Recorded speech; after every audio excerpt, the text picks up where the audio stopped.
Hello, and welcome to So Many Levels, a D&D podcast. I'm Christiana Ellis, the Dungeon Master, and tonight we're going to play some Dungeons and Dragons. Let's introduce our players. We have everybody tonight. We have Chooch Schubert as Ottercree. Hey. Ottercree the Paladin.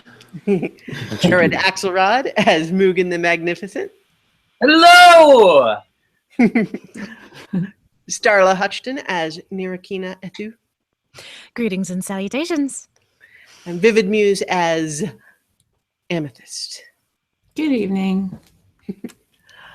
So we have talked about this a little bit, but I actually wrote a sort of a short backstories / intro sort of thing that I put at the beginning of the last audio podcast.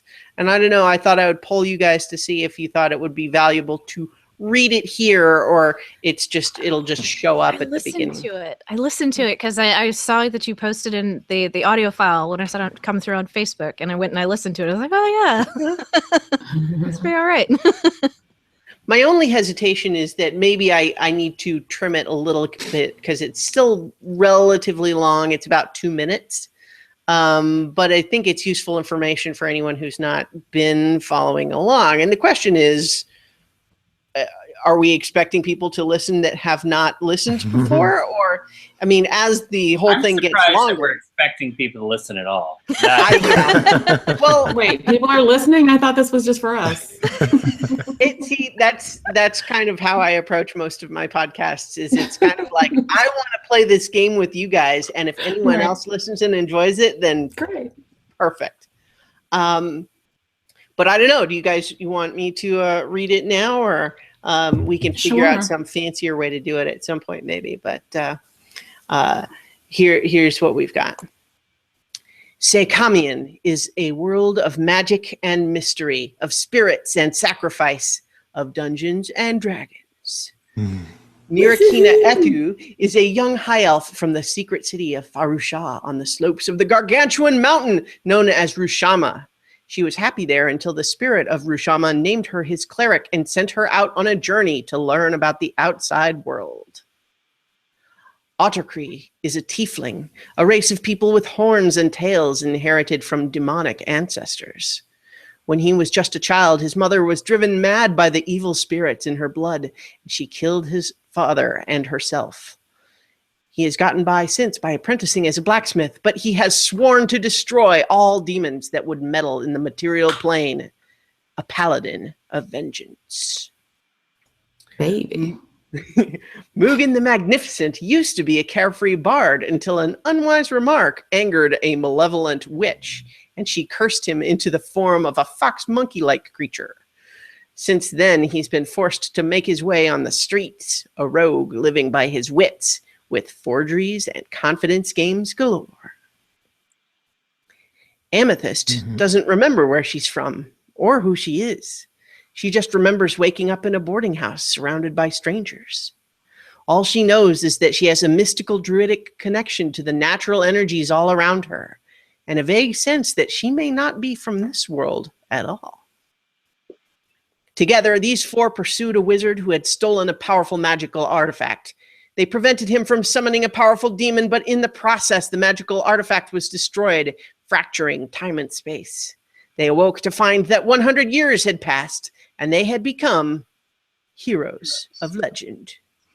Dun dun dun.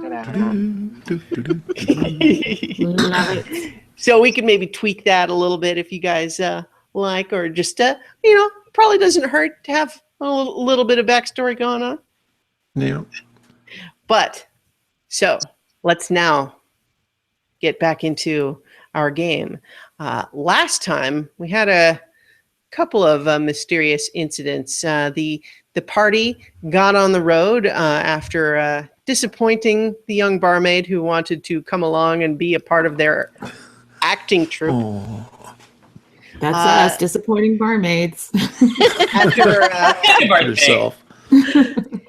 After passing through the first checkpoint, they decided that avoiding future checkpoints might be wise. But before they could leave the road, there was a mysterious attack by magical creatures, and then a strange figure who was using magic to disguise themselves as Zoreth, the evil wizard that they fought over the magical artifact. So that was weird.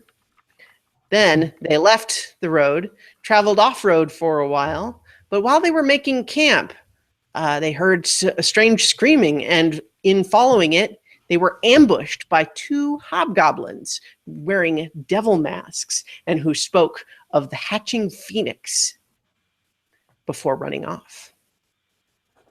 The party returned to their camp, and after summoning the dryad Lenimara from Amethyst's staff to watch over them, they lay their heads down to sleep for the evening. And that is where we bring you now with the new dawn. You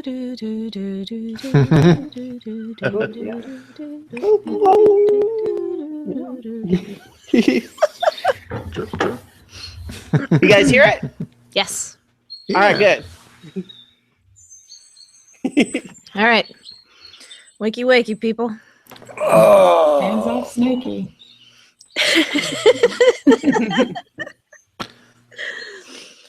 All right. Good morning. Sharpen up my forget. horns. Lenimara is still out. Don't forget. Oh, Yep. yes. Oh, good morning, Lenimara. Yeah, you're gonna have to put her away. Good morning. How does it feel when you lay down like that? Is it when I slumber in my tree? Probably. I don't really know what really goes on. I just kind of disconnect and just sleep and dream. And is it like that for you? I think so. Well, thank you for watching out over us. Was there anything interesting during the night? No, nothing else eventful. Although I will say the natural spiritual energy in this place is somewhat less friendly than it was when we were near the river. Well, that's good to know. We appreciate that. That corresponds with everything else we've seen. Yep. So I'm going to now ask you to return to the to the staff, to the staff. It was a staff. Very well. Is there anything that, It's you know? the command word is just her name again, but asking her permission is probably so polite. So, Lenimara. Very well. I will see you again sometime.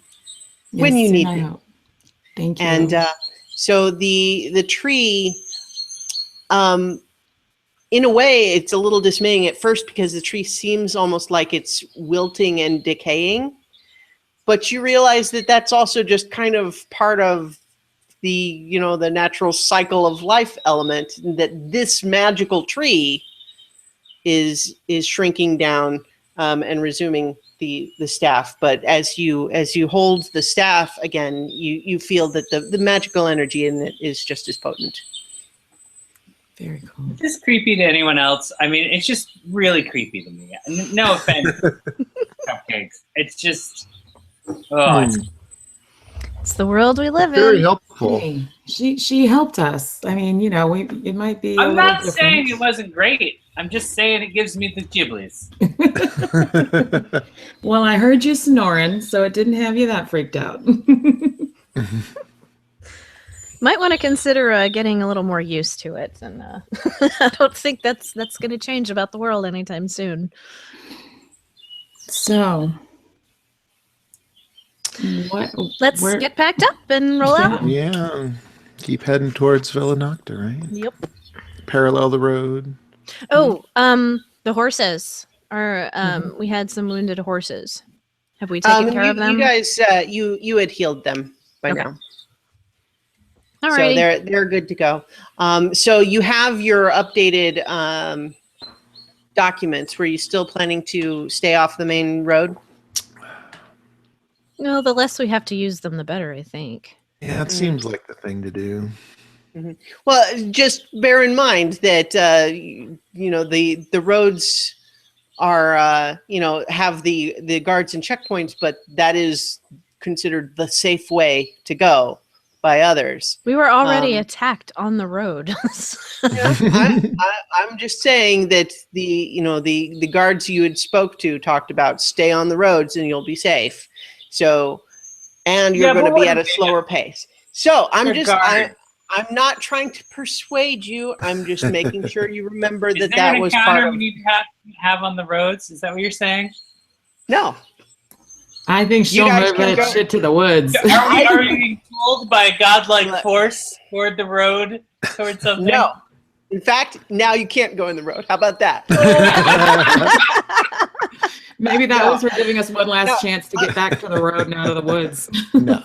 See, here's what would happen. If I didn't warn you, you'd stay off the road and then something will happen and you'll say, why didn't you tell us? We could have gone back to the road. No, I'm just kidding. Seriously, you guys can do whatever you like. I'm just reminding you that what you had been told was that the roads were considered safer, but you guys also know that you don't really have legit documents. You have pretty good forgeries, but who knows what else might happen if you're traveling through conventional means. So up to you guys. If you're continuing off-road, it's slower going, but you avoid the checkpoints. I mean, what's going to attack us in a deep, dark, scary wood anyway? I mean, it's not like... They only do it at night, apparently. Crazy things live here. Oh. Yep, I say we stay the course. All right. So this course, does that mean staying in the woods, or staying the course mean the way that we are going? We are going to stay that. So remember, this isn't really a large forest. This was kind of a small grove of trees because, generally speaking, this region is grassland. So as you continue heading north, you leave the trees behind, relatively quickly, like inside half an hour or so, and so you're back going overland through the tall grass, which is, slower going than on the road, but is not too difficult for the horses to manage. And it's probably a lot more pleasant than it would be if you were trying to do it on foot because the grass is as tall as Mugen. So that would probably not be as entertaining. For him. So, you're making your way.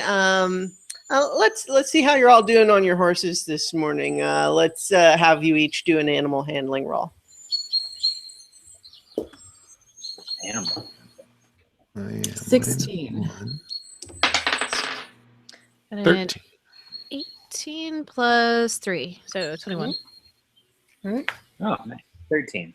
All right, you guys are all getting pretty used to your horses. They're even after the excitement yesterday, and even a couple of them sustaining injuries. They're warming up to you, even where they had not already formed a bond, and that bond is continuing where it already existed.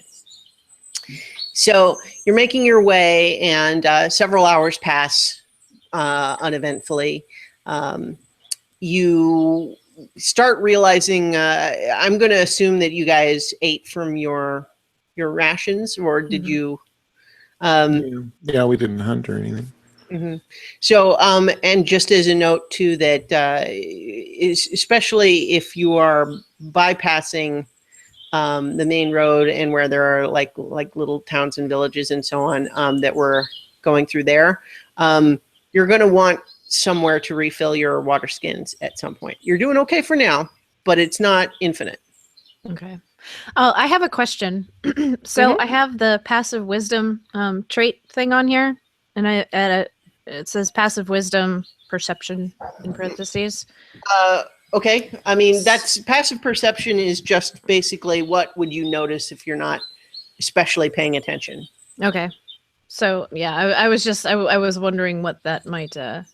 Sure. So hypothetically, what that would be is if, for example, something were trying to sneak up on you, I would do a stealth roll for it. Mm-hmm. If that stealth roll were lower than any of your passive perception, you would notice it trying to sneak up on you. Okay. That doesn't necessarily mean you see it a long way off, but it would mean that it's not able to get a surprise round on you, at least. Okay. That was just my question. Yeah, takes care of it. sure. No, it's a valid question, and it's basically just it's one thing to say, if you're looking for something, you would do a perception roll, but the passive perception is kind of like, what's your average when you're otherwise just kind of walking along, not paying particular attention to any specific thing. Okay. And yours is pretty high. Yeah, it's 15. So, okay. It's the ears. Well, and choosing to be proficient in the perception skill as well. The part of your elven senses, it just makes you have kind of a heightened awareness of the world around you, and it's part of what being a cleric does too. You're just in tune with the energies around you. Okay. It's not all powerful. No. So in any case, as you're kind of just making your way across the tall grass, you're kind of looking into the different ways you could go ahead of you. Since you're going north and you are currently east of the road, if you were to bear to the left, that would be the direction most likely to have you, meet the road again. You discover, as you're looking ahead in terms of the various ways that you can go, that if you kind of were to head slightly more left, which is getting closer to the road, there's another kind of small wooded area that way. If you're kind of going dead ahead, it's lots more just tall grass. And then kind of over to more to the right, there's an area where it seems like the tall grass that you're in now seems to not be so thick over there. But from here, you can't really get a good look of what's there. Instead, you can just sort of, it seems to be a break in this otherwise kind of flowing golden sea of tall grass. That's interesting.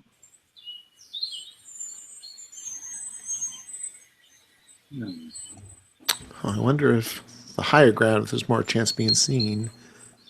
Not necessarily we're so far from the roads anyway. Well, it's just thicker. But it might be easier or going. It's just less thick tall grasses, so I'm wondering if we should head that way. Yeah, it might be a little faster. Yeah. All right. Is that the way you're heading then? Sure, let's do it. Let's go faster. All right. I'm all about getting going as fast as possible. Do we have a rating order? That's a good question. Do you at the moment? Or what? You have a what? Are you writing kind of single file or? I think that's a more natural means of writing, or at no more than two abreast. But right, especially pushing through the tall grass, it's a little easier for the horses behind to follow the same path rather than all four pushing through separately. Right. So who would be in front and so on? I guess. I'll take point. Sure. Okay. That probably Right makes sense. behind. Change it up every couple hours, give the horses a break. I'm right behind Nira. Okay. Oh, I'm totally bringing up the rear. All right. All right. Well, that gives you one choice, Autocrea. Yeah. So let's. Not that I have a specific map, but I'll just. I've got you kind of all in line here. I feel like that's a little dark. Maybe try to adjust that a little bit. So as you're, hang on, I'm adjusting the image here just a little bit. There we go. Oh, there we go. Yeah, It's much better. That's easier to see. Mm-hmm. Yeah. Oops. Archie's still kind of a dark blob, but Yeah. It's just a dark picture. Antenna. All right, Antenna. Horns, not antenna. Sorry. So, as you kind of get closer to this area where the grass isn't as thick, it's not an immediate thing. It's not like it's been cut or anything, but you just see that it's kind of, the grass is growing less and less dense. And where it is growing, it seems a little bit drier, a little bit more brittle as you're proceeding. But it's thickening, it's thinning out. It's definitely easier on the horses. As you kind of progress further in that direction, you're noticing that it's not just that grass. It's kind of all the vegetation in this area seems to be kind of slightly wilted and kind of a little brown and dry, and it's kind of getting more like that the further you go. Does our druid have anything to say about this? I don't know. Does she? Well, make a nature check. I'm a nature look at stuff. Okay. Hold on. Nature it up. I'm gonna nature that shit. 18. 18. Okay. Yeah. As soon as you you notice and sort of think about it and you close your eyes and try to perceive the spiritual, natural energies around you. In fact, actually, let me. We've got it. That's not what I want. There we go. So you're definitely. I've got too many things to choose from here. Okay. All right. So it wasn't dramatic at first, but it kind of, now that you've thought about it, you can't not notice it anymore. There's definitely a powerful spiritual energy in this area that is sapping kind of the vitality of the plants around here.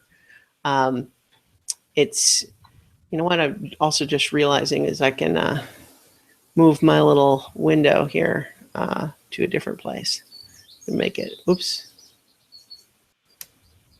We do have someone in the chat, guys. All right. Yeah. Hello. It would be much easier for one of you to monitor the chat rather than me, because I'm kind of focusing on a lot of other stuff. So if one of you guys want to watch the chat, that would be perfect. Yep. Who's there? So that's funny. They just realized that we can see the chat. we often can't. It's not that we ever couldn't see the chat as much as we have to be looking at it to see it, and I often forget because I'm, paying attention to enough stuff that I usually don't look over there. But yeah, cool, I got it. Welcome, viewers. Sorry. So as you're feeling that this spiritual energy it's definitely feeding on the vitality of the other life forms in the area, and you're realizing that although you still hear the occasional bird or insect, there's fewer of them. And in fact, as you're still kind of progressing, you see that ahead of you, you see the skeleton of what looks like maybe a cow, but it is stripped and bleached. Like the skeleton is pretty intact, but just no flesh on it at all. And you definitely there's a fairly powerful, like, power is relative. There is a significant spirit somewhere in the area that is kind of sapping the energy from everything else. Ew. Who wants to find it?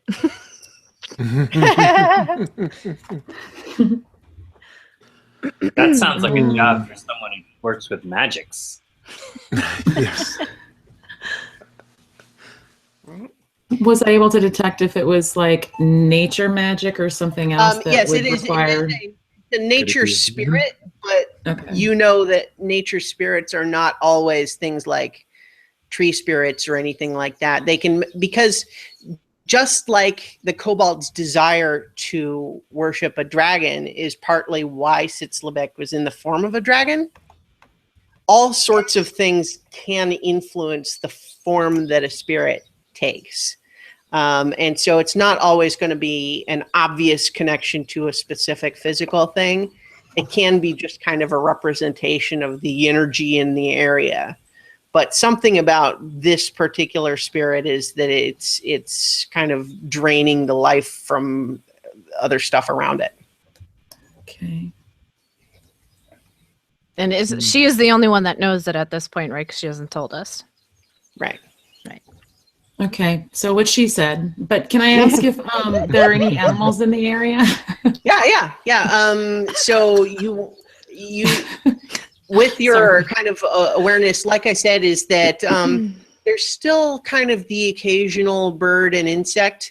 They're fewer than before, but they're around. There's, it's this is not a dead wasteland.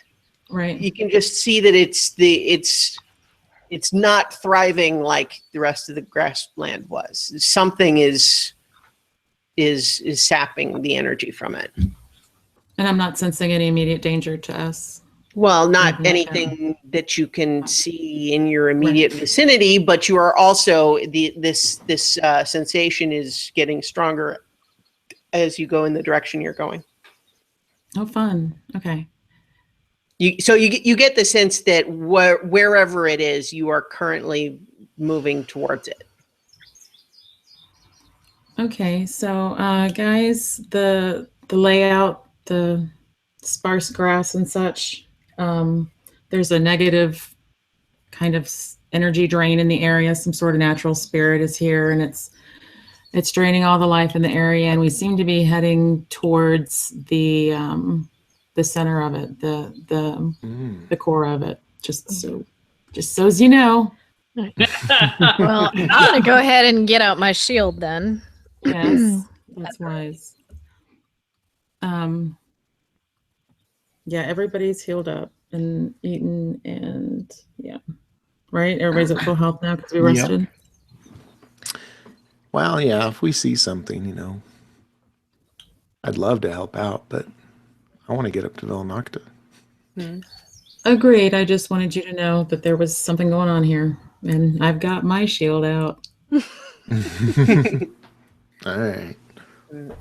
So, as you continue in this direction, so helpful against. Now that you're not draining the energy from the very Hey, I'll have you know this is a magic shield. Okay, your shield will probably be fine. Does anyone else? At least slow the killer bees or whatever. So as you you're not in this tall grass anymore. It's pretty easy going for the horses. Are you still in single file? I can ride next to Amethyst. Octory. That's certainly true. All right. No matter what he's doing. Did you kind of go up to meet with Nira? Something like here, Amethyst, when you were sort of sensing the area, or cool. I mean, you guys tell me. If you want to stay in single file, that's fine. Well, if we go 2 by 2, then there's only one side each of us can be attacked from. Agreed. All right. Right on. 2 by 2 for me. So, as you are you kind of just kind of still riding forward, or are you kind of specifically looking for? You kind of put your shields up, so I'm going to assume you're on the lookout for anything funny, right? Yeah. So everybody make a perception check. Oh, criminy. It's gonna be fun. It'll be 21. fun. 21. Perception. Wisdom. This is the fun part. We get to roll a dice now. 5. As usual. 11. I perceive nothing. 14 and then 5, so 19. Okay, so it's actually Amethyst that spots this first as you're making your way in this direction. What you start to see is at first, it looks like maybe just like a cloud of smoke, but like small and not rising for some reason. But as you get a little bit closer, you realize that there is what looks like a wagon, but around it and above it is like a multicolored cloud. It as the sun hits it in different ways, you get like specks of red, orange, yellow, all different colors that kind of flicker and swirl around in sort of a cloud that's hovering over this wagon. That's interesting. It's still pretty far off at this point. You're probably like 60, 70 feet away. So here's the question. Are we trying to avoid the clearly supernatural entity over there, or are we going toward it? I have passed without a trace. That should cover all of us, I think. Yeah, but if this is something that is killing all of this vegetation, do we really want to leave that behind? I'm just giving it as an option. We're option. heroes of legend. By breaking time and space, yeah. Oh, you would bring up the heroes of legend business. You definitely, Amethyst, have a pretty strong sense that this cloud thing is absolutely the focal point of this energy that you've been feeling, and it's hard to know for sure when you're still this far off and when it's an unfamiliar spirit, but the feeling you get from it is basically just hunger. Hunger? Hunger.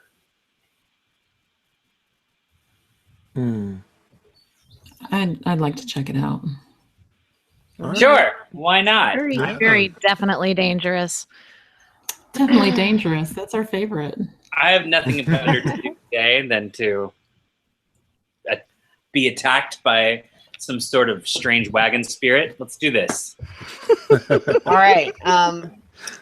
So as you make your way closer, you're getting, you're coming up on it carefully, right? Are you making any other kind of plan? How are you approaching it? Since you definitely seem aware that it's potentially dangerous. So what's the plan? Are there any investigations we want to roll? Kind of close and stake the horses. Yeah, definitely think we should leave the horses back. We don't want them getting eaten. You're already within like 60 feet. feet. So if you don't want to bring the horses into it, probably don't want to have them any closer. Okay. Yeah. So all right. Leaving the horses behind then? Yeah, I think so. Yeah, right. If there's something we can tie them up to or stake them down. You have just little tent pegs that you can stake them to the ground pretty easy. Cool. And I'll assume you're leaving them behind. Mm-hmm. All right. Any other kind of preparations as you get closer to this thing? Can I do a quick like perception or investigation, something just to see if there's anything else? Aside from that thing. Sure. All right. What would I be rolling for that? Make an investigation check. Okay. Let's see, 15, and that is intelligence. So 17. All right. You're a little bit closer now, and you're focusing your attention, and you can see a couple more details. One is that at the front of the wagon, are two collapsed horse skeletons that are stripped in exactly the way the cow skeleton was earlier. The wagon seems otherwise undamaged. This cloud, now that you're kind of looking at it, investigating it a little more closely, what you realize is it's actually a swarm of butterflies, multicolored butterflies. They're all different colors. This is not for scale. This is my token for it, but you're still like 60 feet away at this point.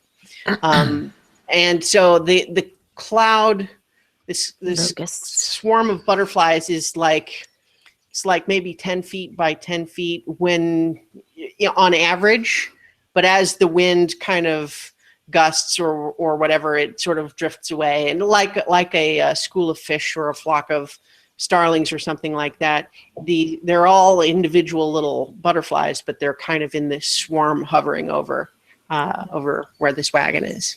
All right. So how far away are we? 60 feet right now. So the map is not to scale in that sense right now. So you're still 60 feet off. That's what you see. All right. Can I set it on fire? Yeah. Well, so I knew that was question number 2. What? So remind me the range of your. How far and can I burn it? Sorry. Sacred flame. Range is 60 feet. Okay, so you're just there then. You can get the front ones. So you'll just right down the center. So okay. I'm just trying to decide whether we just go ahead and roll. Yeah, okay, so you're gonna just step into range and then cast your sacred flame. Yep. That's all the investigation we're gonna do. Okay, yep. So it makes a dexterity saving throw. That's right, correct? You have it? Yes. Yeah. Okay. And it's trying to beat 13, is that right? Switch sheets. Yes. Okay. It rolls a 5 and fails. So roll your damage. Yeah, it's 1d8. Where's my 8? That one. I wonder if I could talk to him. A 4. Okay. So as you call upon the radiant flame of Rushama, this pillar of bright white flame descends from the sky into this cloud, and you can see it really lights this thing. Like a bug zapper. So, where it hits, you definitely see several of the butterflies just burst into flame and are incinerated. And in fact, some of them kind of in their flaming deaths kind of bump into others and set them on fire. So it actually seems to do even more damage than you otherwise would have thought. Flammable butterflies, you guys. Make it happen. Unleash. Flaming death of butterflies. However, we're also now going to roll initiative. All right. Probably should have cast Guiding Bolt. Oh, wow. 18. Oh, wait, 7. I think I get a bonus. Yeah. 19. I got a 4. Hang on. Oh, sure. You set them on fire. Not now you're too trying to get to the back of the line. She's rolling for 1 billion butterflies. Articockery? Well, it's yours? 19. 19. Okay. Nira? Or, 6. Okay. Nira, 6. And then what did you get, Mugen? 18. 18. Okay. Let's do this. All right, hold on. Minus 8. Oops. Sorry, I had to. Really engaging in combat with a flock of butterflies. Just so I'm clear. Well, Nero just went so far. Because this is the weirdest thing we've ever done. Certainly not, but I'm just making sure I understand what's going on. Top 10 now? Oh, so Easily. our visitor in the chat Yes. says, Yeah? because they're coming to us from our very entertaining episode 10, and they said Chooch using his imagination with the thaumaturgy spells for the crowd was genius. Christiana should have given inspiration for that. You know what? I haven't. Oh, I still have inspiration. Yeah. So I'll try to be more on top of remembering to do that. But also, you guys remember when you have it and want to use it. Yeah, Chooch. So remember, if you do have a point of inspiration, that is, basically allows you to re-roll any one roll. And we can give it to somebody else, right? Yes. We can inspire our fellows. Mm-hmm. All right. So, all right. So now that some of it has been incinerated, took kind of just cut like a vertical slice out of this thing. But it being a swarm immediately kind of covers any sort of missing piece. And it's definitely like aware of you now that there's something happening. So, but you're up first, Ottercree. And it is 60 feet away. So let's see. That would be more than this map is wide. So we'll just kind of we'll fudge the distance between you for right now until it gets closer, but it's gonna get closer. So what's your plan? You're up first.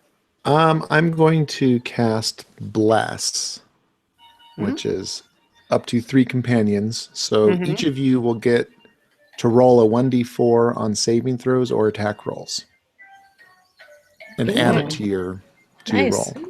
Awesome. Thank you, sir. For the next minute. Absolutely. Right. And that's as that long is as you maintain concentration, Ottercree. Right. Right. So All right. that is a action. Are you going to move?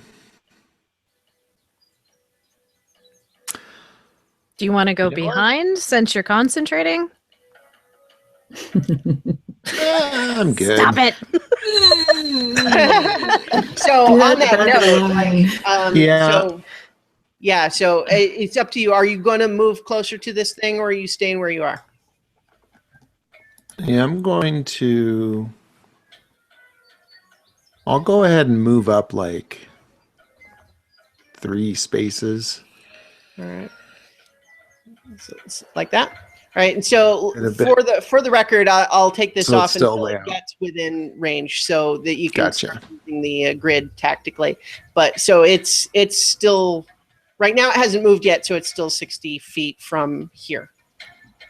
Gotcha. And each square is 5 feet, so this is 25, 50. So it's just off the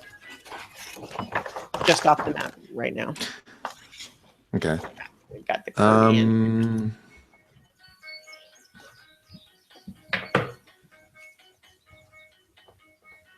All right. Yeah, I want to be in front of everybody, but I'm going to wait and see what the swarm does.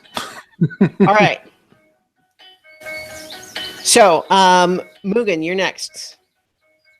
I am going to go right where Archie is and hide behind him. All right.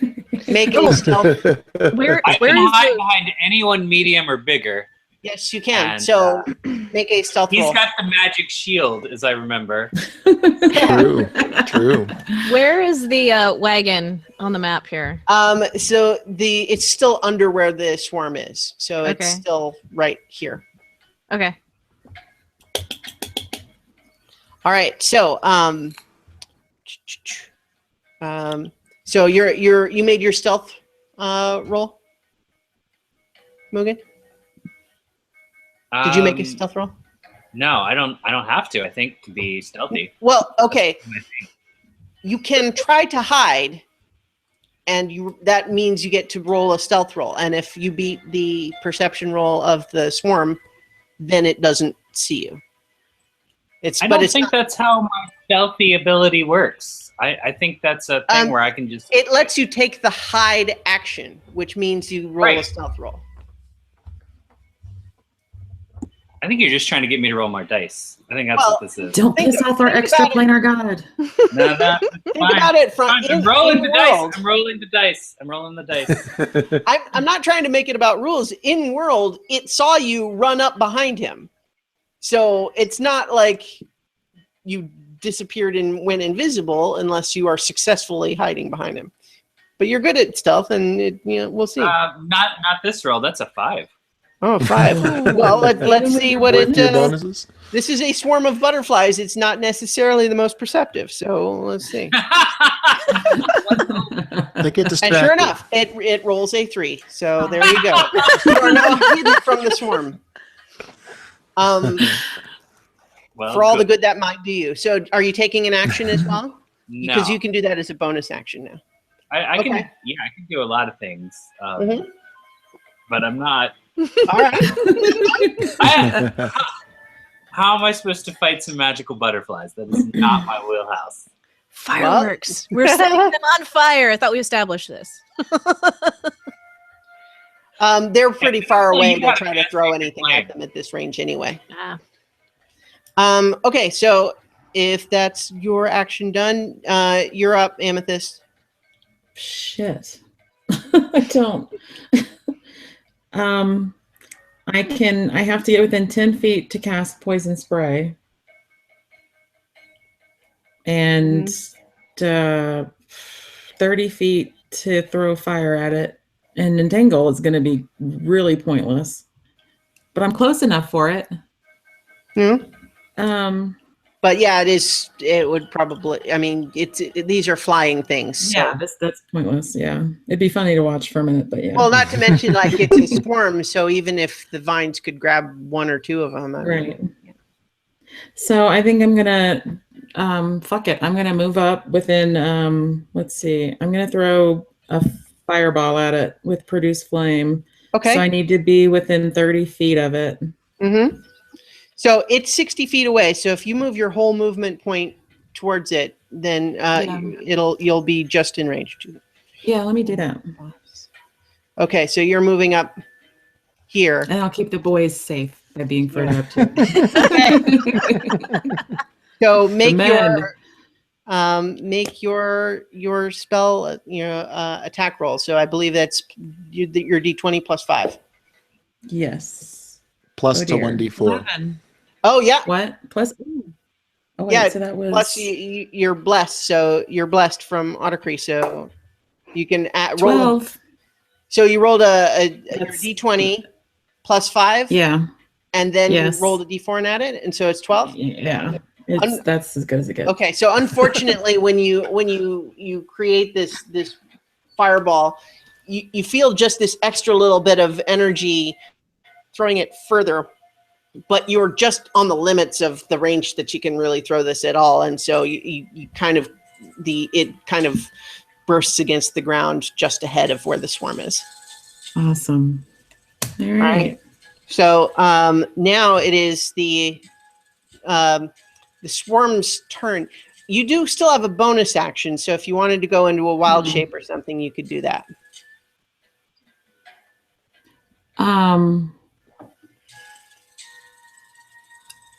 I just got any bird wild shapes? No, I can't not do yet. birds yet. No birds, not yet. You can do swimming things at level 4, but not flying yet. I mean, I don't know what I have the bear could go and chase the butterflies, but I mean, well, cute, remember that it's useful. also That'd be cute. Remember what it also the wild shape also does is give you, in a way, free hit points, because if you take enough damage to pop you back out of that form, you come back to however many hit points you went into the form with. Yeah. So you can take a lot of damage that way. Yeah, I'm just going to go into my usual panda bear form, because the hit points on her are 34, and I had to move myself to the front and set shit on fire and do no damage. So that's a good idea. Yeah, let me go panda. So you draw on the energy around you, and you know when you're doing it that you're the way that you're tapping into this energy is it's like a life affirming way rather than a selfish way like this other spirit is trying to do it. You're not stealing the energy, you're working with it and being a part of it. And so you find yourself growing and into your panda form. All right. So it is the swarm's turn now, and you are the one that came up close to it. And so it is headed right for you. And in fact, as a swarm, it can just move right into your space. Right. And so it just swarms all over you. And I stopped to take a selfie because ain't that cute? A panda bear with some butterflies.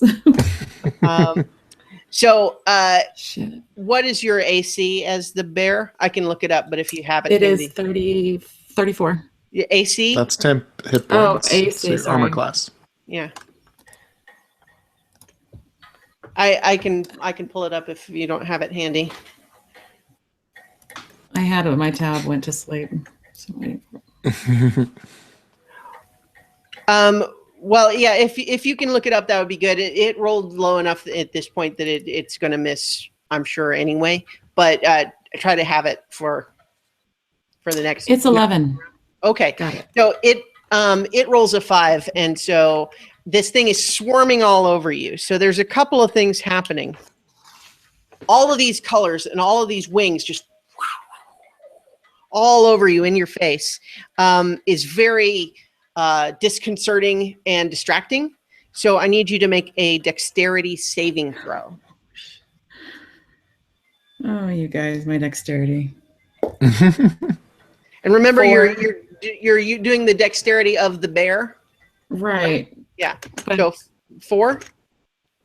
Yeah. And you get to roll a 1d4 on saves. I get to do that on this too? Because you're blessed. Yeah, so go ahead and roll it, but I can also tell you it's not going to matter in this case. It's still not high enough. Okay, Yeah. so basically all of these these multicolored wings, it's almost like hypnotic in a way. It's like it's completely just obscuring your vision, and it's all over. And you can feel them all over you.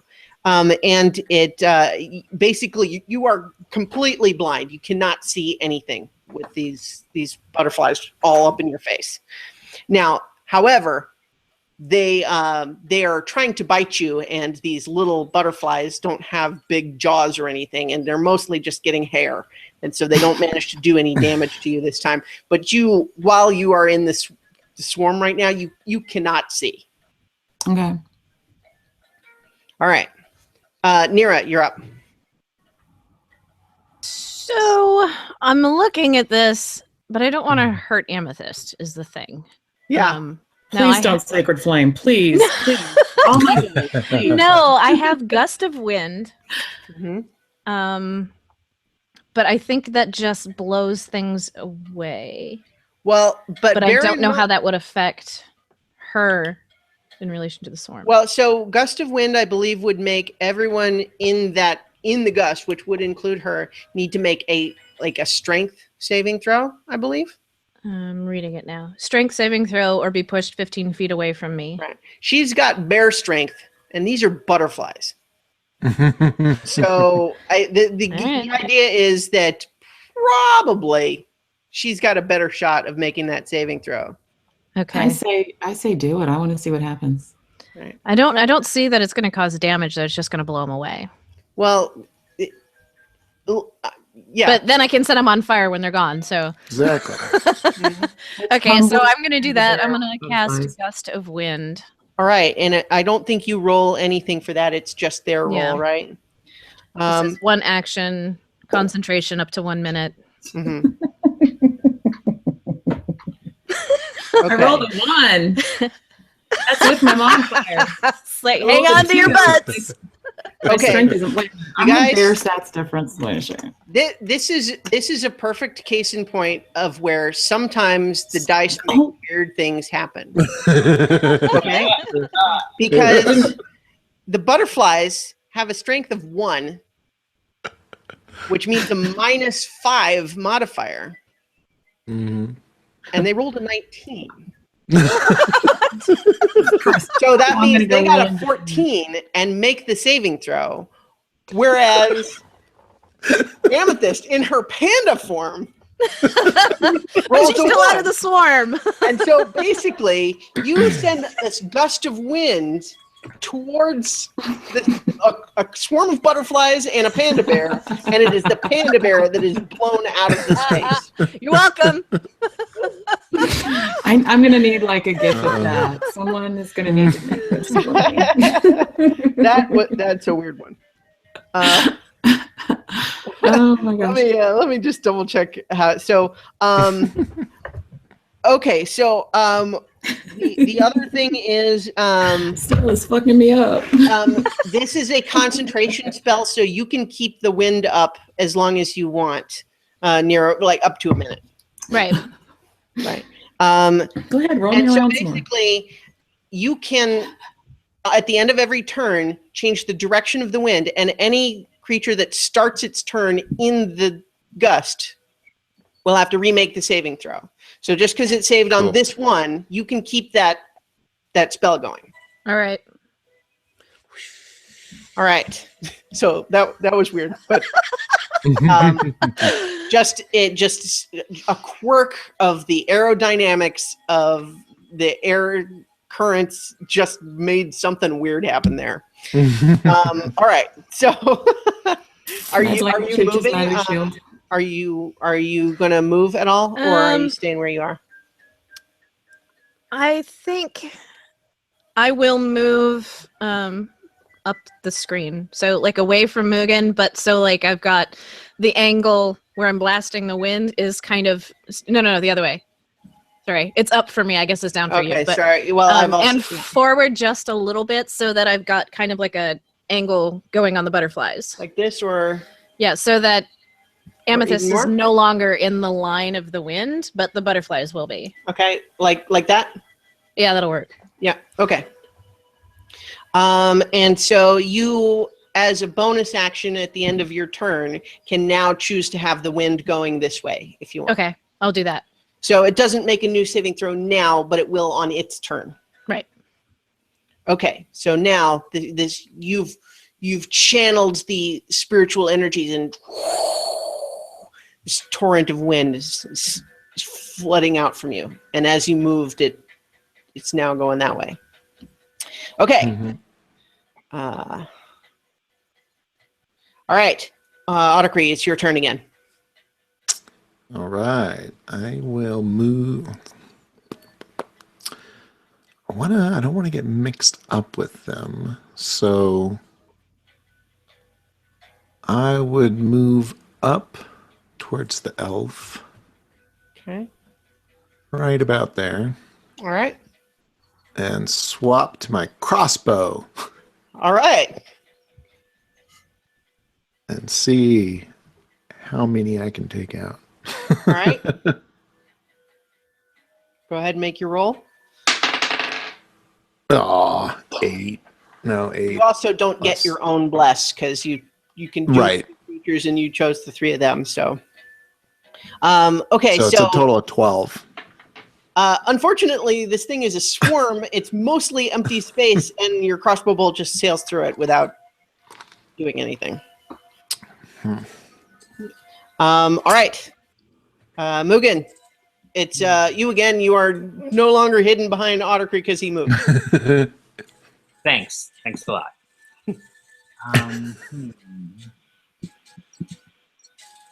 Set it on fire. Not sure that would work. In that kit. That's what I'm looking to see what I have.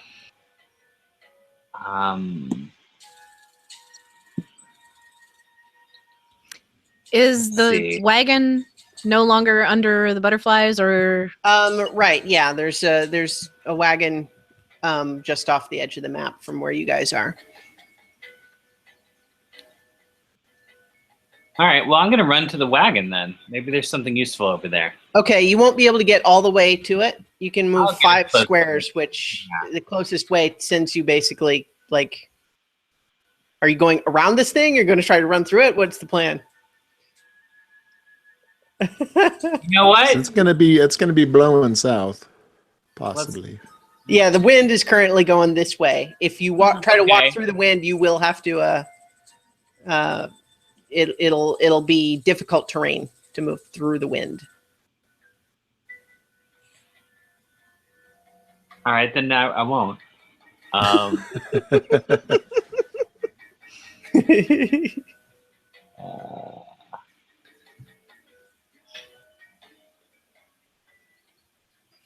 far can he get if he dashes? You can dash, and you can go twice as far that way. So if you want to try to, you can move through their squares and not go against the wind. So if you tried to go 1, 2, 3, 4, 5, 6, 7, 8, 9, 10, you could get almost there. Mm-hmm. Like you could get to here. There if I went straight through? It would get an opportunity attack as you pass through the swarm. So it would have a chance to bite you if you run through it. And 1, 2, 3, 4, 5, 6, 7, 8, 9, 10. You can't quite get all the way there even if you go through it. I'm gonna go through it anyway because that makes a better story. All right. I'm gonna light some smoke bombs first, though. Oh, okay. All around in hopes that the noxious smoke will keep the butterflies. All right. So as you enter the swarm, two things are going to happen. But I will give you both advantage on your saving throw and disadvantage to their attack of opportunity because of the smoke. Okay. The smoke sticks. So make a DC 13 or dexterity saving throw. How does the wind or the smoke hold up to the wind? Well, he's got it around him, so it would stream away from him when he's in the wind, but it's coming from right where he's holding it. So. Oh, that's a 19. And a 1d4. Okay, so you the smoke keeps the butterflies far enough away from your face that you're not completely blinded once you're in the swarm. It is still going to try to attack you, but it's going to do so at disadvantage. So let's see. You lucked out, man, because that first one would have got you. So you just. I assume you're probably screaming something, but you've got your smoke sticks, and you're just and you just plow right through the swarm. As soon as you hit this column of wind, it's a lot harder to stay on your feet, but you're able to push through anyway and get all the way up to here, which is still about 10 feet away from the wagon. But you come out on the other side still holding these smoke sticks and going, I can't believe that worked. Well, on the inside, but on the outside, I'm like, of course that worked. Yeah. All right, Amethyst, you're up. So, no one's taken any damage at this point, right? No. None of you have. The swarm has taken a little bit. Because I set it on fire. So you set some of the butterflies on fire. It's still a pretty big swarm. I mean, as a bear, you can just go in and try to just swat them out of the air and chomp them. You know, like you can attack it. Try to kill some of these. Seems like a lot of bites. How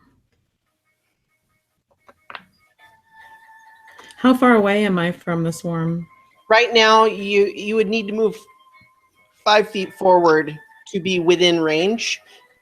And you also know that, this is where sort of the turn starts to break the narrative a little bit. It goes after you, and it's going to have to make a saving throw for the wind to blow it away. So if you move within melee range, you can attack it and then get an opportunity attack as it gets blown past you, if it gets blown past you. I kind of want to poison it, but gonna stay in bear form for one more round of it attacking me, probably. So yeah, I'll go in and snap at it with my face. Okay. So go ahead and make your rolls. Are you doing bite or claw first? I'll do claw first. Okay. So go ahead and do your roll, and remember you can add the D4. And right. Well, 23, so I'm good. Okay. 23 total. Okay, so roll your damage. And the claw is the D6, I think.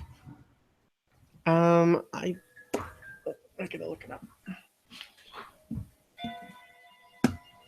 So it's a 2d6 plus 4. So it's, do I add all of them, both of them together with the modifier thing, with the bonus? Bonus? Is the bless for attack and damage, or it's attacks Just attack. and so you're not adding anything to, it's just the 2d6 plus 4. Right, and so that's 10. Okay. So basically you reach out with your claws and you grab a bunch of handfuls of these butterflies and then crush them just. And I mean, like, each individual butterfly is not very hardy, and you take a chunk out of what's there, but there's still a lot of them. Mm-hmm. Well, I want to taste them now. Yeah. I'll tell you about putting everything in your mouth. I can't help it. So that's, and then the D4. 13. 13. Nice. Okay. There's a slightly lucky thing that you guys don't know about that just happened. All right. Whoops. Healing properties and butterfly guts. No. So you after slapping a few of them out of the air with your claws, you just and at first they taste terrible, but these are not like animal butterflies. This is a spirit manifesting this way, and so the bodies of them actually kind of just dissolve into nothing after each one is kind of crushed. It actually tastes a little bit sour when that happens. All right, it is now the swarm's turn, but it has to make its strength saving throw against the cloud of wind. That's more like it. 8. So this time the fates are not aligned in favor of the swarm, and so it is blown 15 feet in that direction. Did I do that right? I think it was here. It says 15 feet from. Yeah. Okay. So it's blown that way. But it also still gets its own movement after that, and it is moving out of the wind, and it's heading right back for your panda. Okay, so it does have to spend 2 feet of movement for every 1 foot, so it's half. Right. If that makes a difference. And I did account for that, but this thing can move 40 feet per turn. So it's pretty fast. So even with difficult terrain moving through the wind, it's still able to get to her. So make another dexterity saving throw, Amethyst. Man. 17. Okay, that one works. So this time, although they're still flapping all over you, they're still all over the place. You're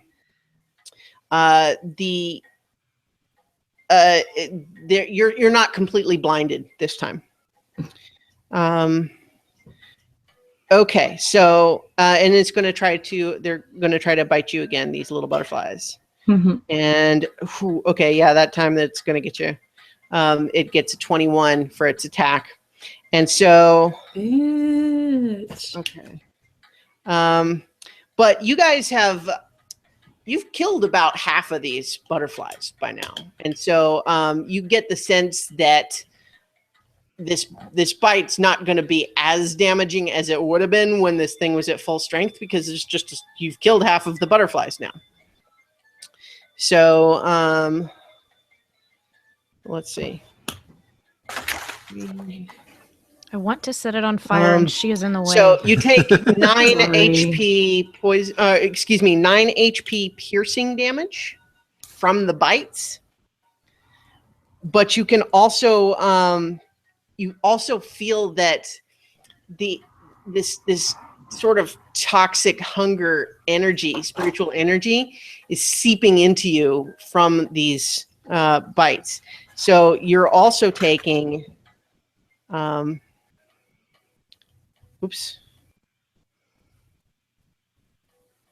another 10 points of poison damage.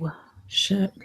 And I need you to make a Constitution saving throw. And then again, this is with your bear Constitution. Missed that. I was looking for the Constitution.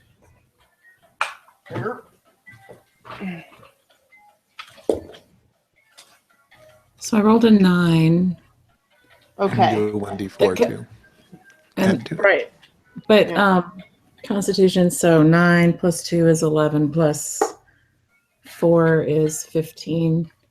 Okay, so that's good enough. So actually you only take 5 points of poison damage, and you are not considered poisoned. But this thing still did the 9 points of piercing damage and 5 points of poison damage to you. Okay. Ouch. To your bear. Your bear form. So I've still got 20 hit points in bear form, guys. I'm not a death store or anything. All right, but how am I going to set them on fire now? I don't know. Maybe I've dropped to the ground and you can hit them in the air. I don't know. Well, as soon as I can. It's up to you guys. And speaking of which, it is your turn, Nira. Yeah. Hold on. So I was considering guiding bolt also, which is going to hurt her more if it hits. The guiding bolt. Let me look up how that one works, because there's going to be some things where because of the magical nature, it wouldn't necessarily hit both. But well, let me look up how that. I'm not finding any on the description of it. I don't see any. Yeah, I'm going to say guiding bolt. Guiding bolt is going to do half and half. Meaning half damage to Amethyst if you hit. Okay, but she'll have to make a saving throw against it, so she could technically. So basically, I just had it. No, because guiding bolt, you roll the attack and either hit or not. But if you hit the swarm, Amethyst will take half the damage. Okay.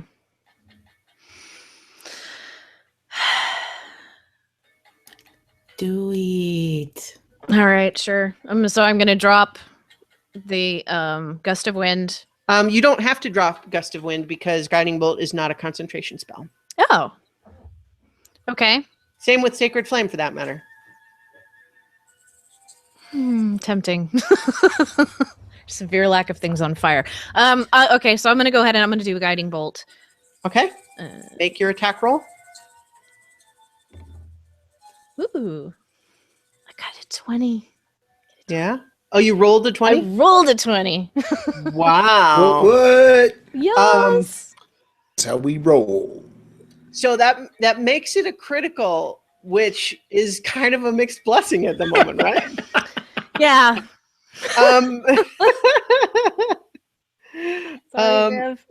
Okay, so it would normally be 4d6. You're going to roll 8d6. Oh, geez. Okay. Yeah. Okay. I only have 2, 4s. I only have 6, so hold on. I'll Okay. roll more in a minute. All right. So I got 5, 5, 4, 4. So 10, 18, and 22, 25. So 25. Mm-hmm. Plus another 5. So 30, and then a 1. So 31. Amethyst in her panda form is going to take 15 points of damage. And the butterfly takes 16 points. Marginally better. All right. And the whole mess in there is now glittering. Like they were already multicolored, but now they're sparkly too. Oh, and can I also move? Because I have moved. Can I redirect? Yeah. So you can now move and redirect the wind if you want. Okay. Well, I'm gonna go 2 squares that way. Yes. Here. Yeah, and try to redirect the wind so that it's not blowing at Mugen. Okay. Yeah. So we'll say Mugen is out of the wind, and you're blowing the wind that way. Yeah. Technically, you don't. The wind also doesn't have to be coming from you. Okay. You can have So you could have the wind blow it that way down or that way or whatever way you want. Okay, then I don't want to move. I didn't realize that. Okay. I wasn't 100% sure either. Let me just confirm that, make sure I'm right there. No, it says blast from me in a direction Okay, so I choose. yeah, you're right. So okay, yep.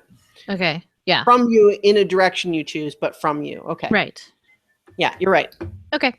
I've got the app that you. Good. That's, I keep it on hand for the spells that aren't on this stuff. Mhm. So. All right. So you've redirected the wind, and so on their next turn, both Amethyst and the Swarm will make their own strokes. Sure, it'll be great. It's gonna be fun. Sorry. I told you to do it. All right. So Otacres, your turn again. Okay. Well, so one question that I should have asked earlier. So with like Channel Divinity, it has things that affect one creature. Would the swarm be considered a creature? The swarm is considered one creature because it is essentially one spirit manifesting as a swarm. It's not technically it's manifesting as multiple tiny things, but it counts as one creature for the purposes of this. Cool. So I could try essentially to cause fear in the butterfly spirit, which would make it move away from her. I think causing fear would make it afraid of you. Oh, I thought the effect of fear was they ran in a random direction, but I may be mixing that up with other games. There are some spells like that, but I think this one, I'm not remembering 100%. Zero speed if wisdom save, then movement half speed. Yeah, okay. Some of your, but what that would mean, for example, is that if it gets blown away by the wind and it's still frightened, it wouldn't be able to then zoom back on somebody. Yeah. Cool. So yeah, I'm gonna channel my divinity. Okay, which one are you doing? This is Abjure Enemy. Abjure Enemy. Okay. Let me double check something too. Oh no. Okay. All right. So it's going to make a Wisdom saving throw, and it has to beat 13, I believe. Butterflies. Okay. Is it my spell DC? Yeah. It rolled a 14. Yeah, which is 13. Okay. Fuckers. Yeah, sorry. Just made it. Let's see. On success, its speed is still halved for 1 minute or until it's damaged. Right. So 20 feet. And it'll be halved again by the wind. Yeah. All right. So are you moving or are you staying here? Yeah, I'm gonna move. I'm gonna move in the path I think they will take. So essentially going downwards, diagonal. Yeah. So so that as they blow, I can still intercept. Yeah. Like that? Like stay right there, or? That's good. Okay. All right. Mugen, your turn. Yeah. You are 10 feet away from the wagon. You could The get there if you want. You're jumping in the wagon? Yeah, I'm seeing what's there. Why were they all around the wagon? You hop up there Maybe I'm doing some investigation, perhaps. Yeah. Okay, we'll make an investigation roll. Maybe I will. Maybe I'll do it. Yeah. Got the dice right here. I can investigate. Yeah. Investigate. I mean, not that well, apparently. Okay. I'm distracted by all the smoke in my hands. Yeah. I only do an 8. 8. Okay. Well, so there's a couple of things that are pretty obvious once you jump into the wagon, and that is the 2 half-eaten dead guys in there that look like they were in the process of being stripped the way the horses and the cows were. Meaning parts of their skeleton are exposed in the same way, but there's still some gross flesh on them. Does he have to make a Constitution saving throw to not vomit? I would. Gross. Player's choice. Feel like do you have a weak stomach there, Mugen? I mean, Mugen's seen some shit. Don't get me wrong. Yeah, this sounds pretty gross. I think he just vomits up the breakfast. I think that just happens. Okay, yeah. All right. I mean, that was an 8. Spoiling the crime scene here. Hey, it happens to the rest of us when we get started. You have to. Anyway, so you are sufficiently distracted by the 2 dead guys that you don't really notice anything else at the moment. And also vomiting. Yeah. And so that's pretty much that's your turn. So Amethyst, you are up. You are currently surrounded by this swarm, but they did not succeed in blinding you this time. So, but the first thing you have to do is make a strength saving throw for the wind. And I keep forgetting what that is for the bear. I'll have it. It's +4. +4. Mm-hmm. Oh, Jesus, Mary. I rolled a 1, so that's a 5. Okay. I can't make eye and you contact can roll a with my 1d4, computer but right it's now. probably not going to help. So I once can't make eye again, contact with you, so I'm going to keep my eyes down. Cool. I'm so embarrassed. so you are. Can't. So once again, the rolls. wind has just got.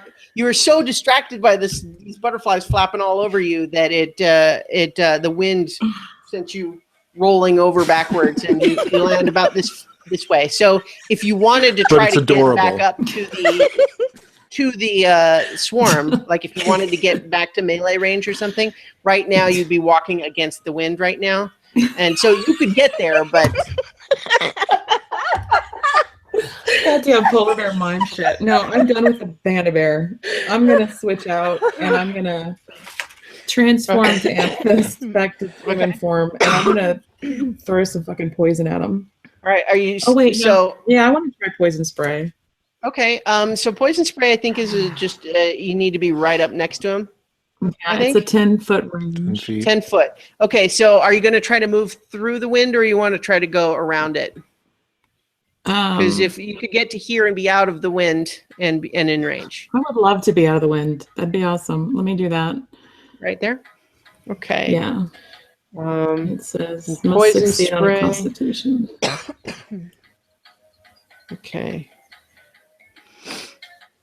All right, so let me double check something here. Oh, also, because are they still glowing? Sparkly? Yes. So that means that if you have to make an attack roll against them, you get it at advantage. Because they're all kind of glowing and glittering. And yeah. Hey, Lena, come on. All right, so you move out of this wind and you extend your palm, and this little bead of green bursts into this cloud of green smoke, which floats into this swarm, and it makes a Constitution saving throw of 11, which I believe does not beat your DC, which it should be 13. Okay, so roll your poison damage. So that's a 1d12. I had to check because lots of times these things that give poison damage are themselves resistant to poison damage, but not this one. So I rolled a 7. All right. Don't know if I add anything to that. No, I don't think so for this one. It's just all right. Looks like it's a So straight roll.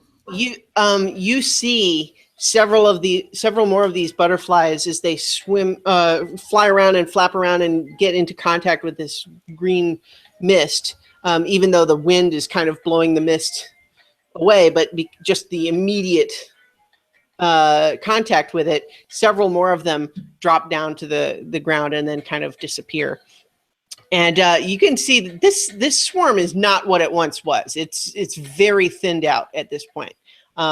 There's still a fair amount of them there, but I mean it's a lot less than there were. It is now the swarm's turn, and it's kind of like butterflies are not smart, right? It's just kind of it's trying to look around to see what's near it. And so basically it's going to go for what it thinks is the closest to it, which is you, Ottercree. Woohoo! It's not me this time. Yeah. So make a dexterity saving throw as the swarm enters into this flapping of these butterflies all over you.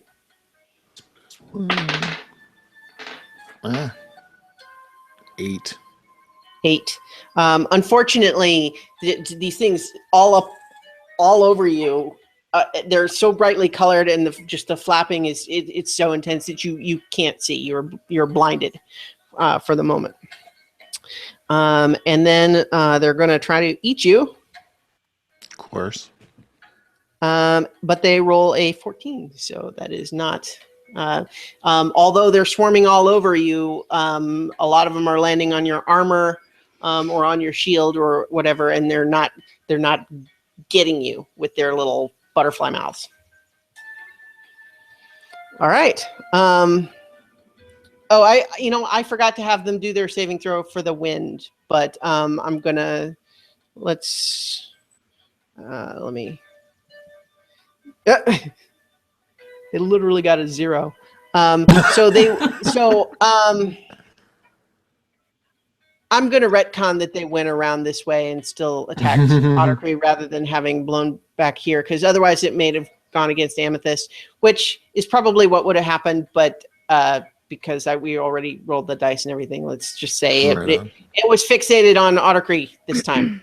It was confused by you turning back from a bear, and it didn't. Exactly. It avoided you. Yeah, I got him. All right. Okay, so that was. Wait a minute. So we just did. Should be. You my just turn did the now. poison spray. We had the butterfly swarm. Now it's your turn, Nara. Yes. Yeah. All right, I gotta go with Sacred Flame again. Mm-hmm.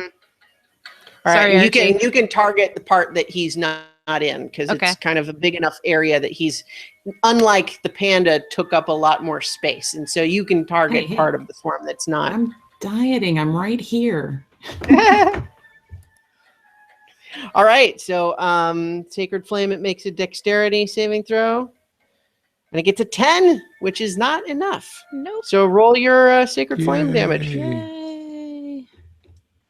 It's a 1d8. Is that right? I believe that's right. Yeah. All right. So that's just a 3. Okay. But so basically there's not that many of these butterflies left. And as this pillar of fire comes down, and it incinerates half of them just from the column, but then a couple of the last lingering ones that are still trying to fly while on fire bump into the others, and this thing, all the remaining butterflies sink to the ground and vanish. Hey. All right. So I guess I can drop Gust of Wind now.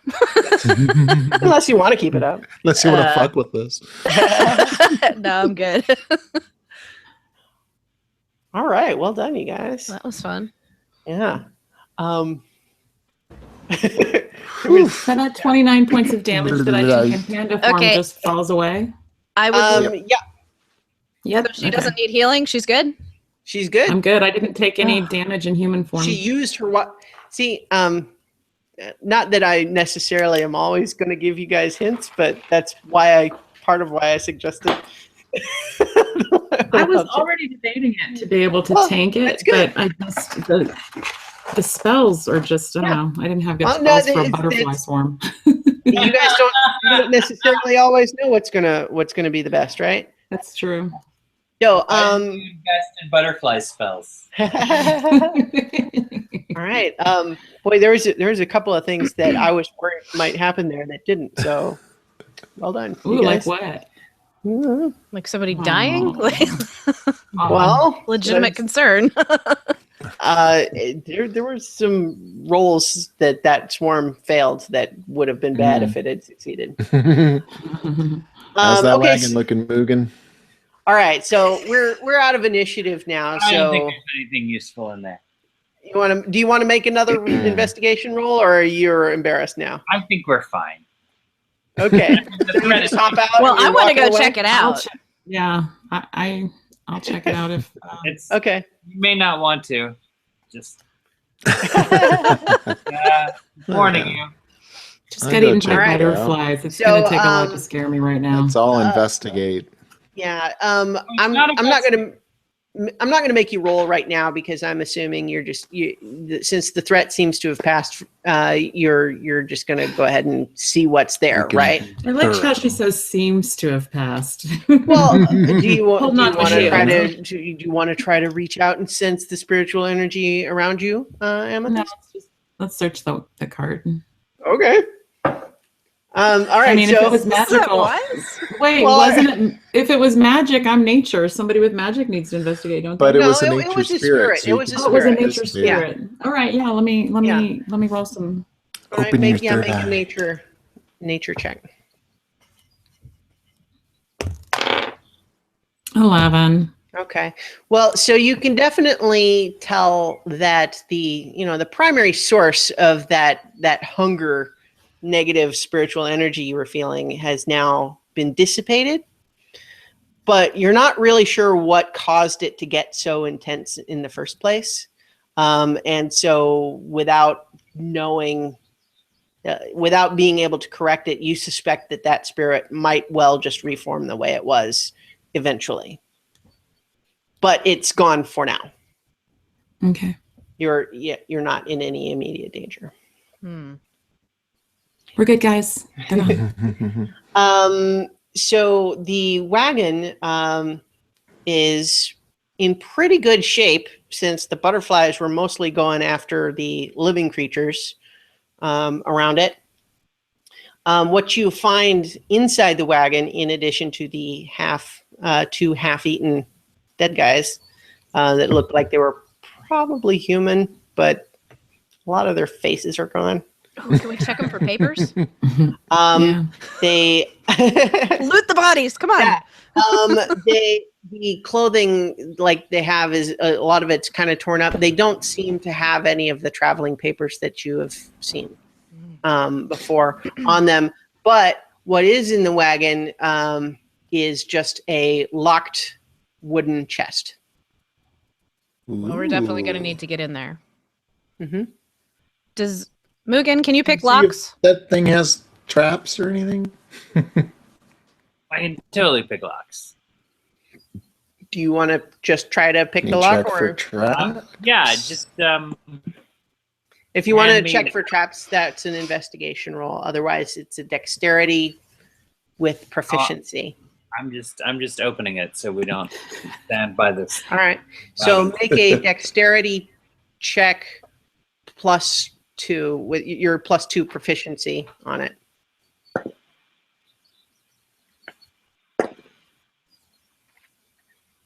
All right, so that is a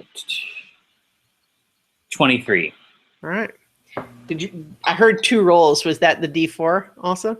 You still No. technically get the D4, but No, the first roll it fell off the okay. sketch All right. pads. I trust you. So technically you are still blessed from the blessed spell. So you would get that bonus, but it's not a difficult lock. So it's pretty easy to to fiddle open with your I these just tools. breathe on it and it opens. That's how good I Yeah. am. And so what you find in there is that it is packed with about 200 gold pieces Ooh. and a manifest that says it's the payroll for the workers building a mill in a small town to the north of you. Oh, Oh. Well, we're gonna have to go be heroes, guys. That's Do That's the we? legend. no, we're gonna have to be worse than heroes. We're gonna have to be delivery boys. Why? Because it's a small town and a mill, and they probably need it. And it's wages. It's wages. Oh, he's got a soft spot. That's so cute. Oh, Archie. More delays. Well, hey, we could hook our wagon. We could hook our horses up to the wagon. That's true. We can do that. Yeah, with the vomit and the dead bodies in it. That's a great. Well, we can clean it out. Use your gust of wind. We're gonna have to. We're gonna need more supplies anyway, like probably water and stuff. Haven't seen any for a while. I'm sure there's some around here, but so yeah, we're gonna need supplies. So What are you doing with the bodies? toss them out the back, Fine by me. or we could cover them with a sheet, something. Cover them up with something. Take them back. Maybe they belong to family. people that live in this town. Well, that's a I good don't point. think They may be relatives. you can leave the wagon and just take the money to the people in the town. Well, what's better for a traveling show than a wagon? Does it have to be this wagon? You can ride up front. I'm not riding in the wagon. I'll tell you that. We'll clean it out. Well, how many horses does it need to pull it? It has space for 2 horses. The harnesses and everything that were on the 2 other horses is kind of hanging because the skeletons of the horses. So you could hook 2 horses up to it, although it'll work, but you do have riding horses rather than draft horses. Right. Pulling things is not what they're used to. I mean, they'll do it, but it's not. They will get tired faster than draft horses would. I agree with Mugen. Why don't we just take the money back to the town and we can tell them where the wagon is if they want to come back for the bodies. And maybe they'll be so grateful they'll have someone that can create papers. I mean, it's a small town, so likely no, but it's got a mill, so maybe they produce paper, so More like shot. Rain, is my guess with a mill. But who knows? Who knows? They may not even have It built is the mill wrong. yet, because it's for the people building the mill, right? So it may not even be done. They probably just horribly pour salt of the earth. Yeah. Okay, so do we not want to take the wagon then? It'll probably slow us down anyway. All right. It's just a butterfly magnet. That's all it is. And I'm sick I'm of not those sure that's what butterflies. the magnet was, but okay. You don't know. You don't know. We You don't what know. the magnet was. It could have been this cart. The, Could be the gold. it was flesh-eating butterflies. Yeah. Pretty sure it was the flesh, but okay. Doesn't matter. So everybody make an intelligence check. Oh Lord. I can tell how this is gonna go. This is not a saving throw. Natural 20. All right. Woo! So we'll just go ahead and have. So Otter Creek, 12. So. something occurs to you as you're thinking about this, and that's you realize this was a payroll for a small town that's on the road, and you guys are way off the road. This is not on a path. So it's a little weird that the wagon is out here. It is rather strange the wagon's out here. Now that you bring that up, there Yeah. does not seem to be a road. Huh. Okay, so can I get out and check for like tracks for where the wagon might have come from? Yeah. Okay, I'm gonna do that. Is that Right. investigation? It's going to be a survival. You can make an investigation check. Amethyst can make a survival check.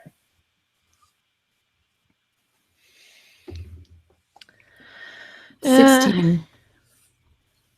14 plus 2, 16. Okay.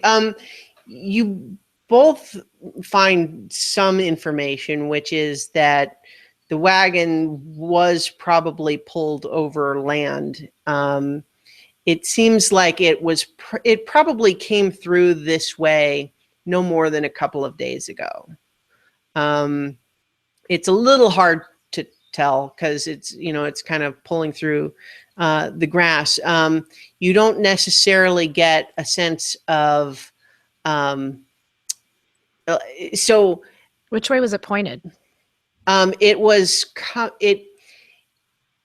it was coming from the south, like So the same way we were They- headed, kind of? yeah. So it looks like it did a little bit similar to what you guys did, which it came from the road and then veered off the road kind of to the northeast to get where it is. It came from more north than you guys were. So I'm trying to think how to I can here. I will draw it on the grid. How about that? So so imagine that this is like a broad map, and don't mind the blue. This is just so like if this is the road and it's this is north. I'm trying to, and so you guys veered off like this, and you found it here, and you get the impression that they came like this.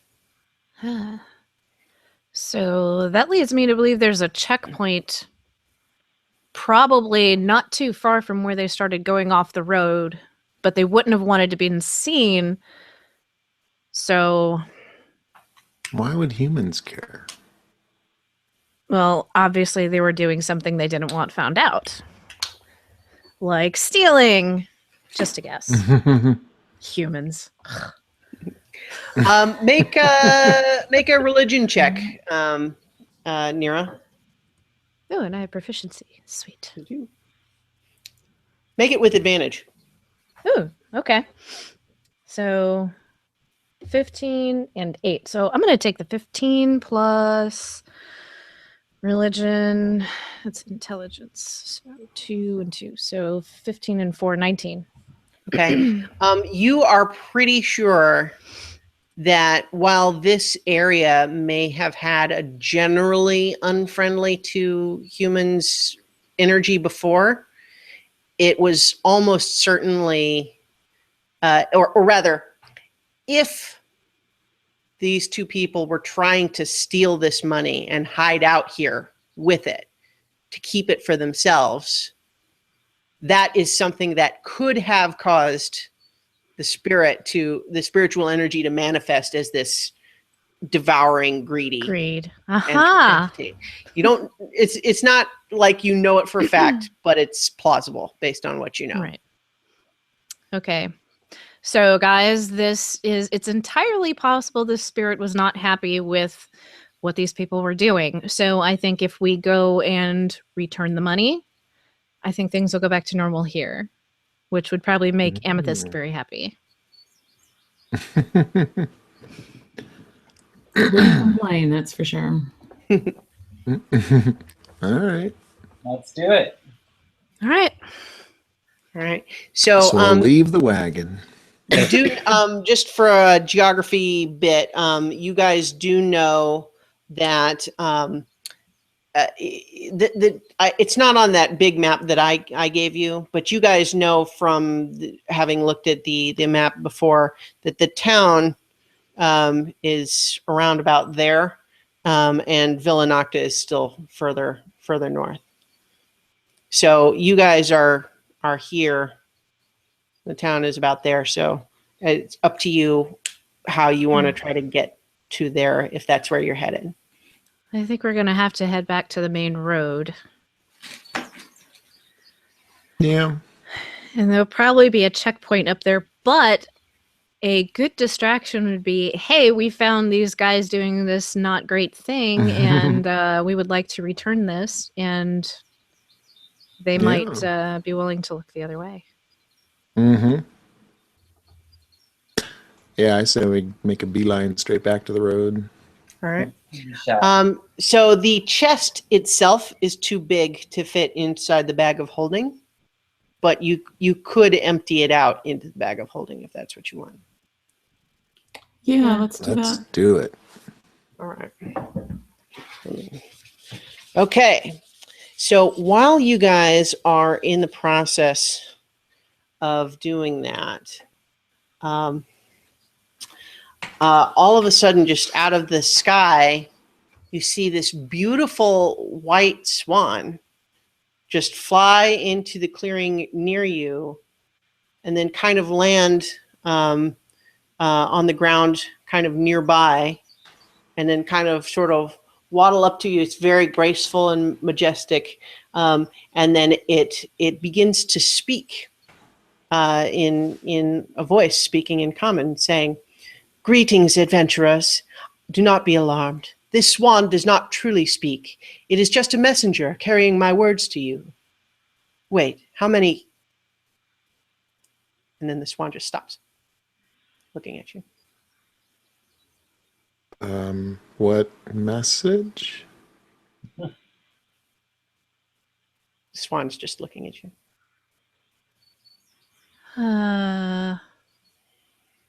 Amethyst, you got anything here? I've got some with animals, but that was so abrupt. I'm not sure. Wait, how many what? I'm guessing the swan is no longer a messenger at this point. Connection seems to have been severed.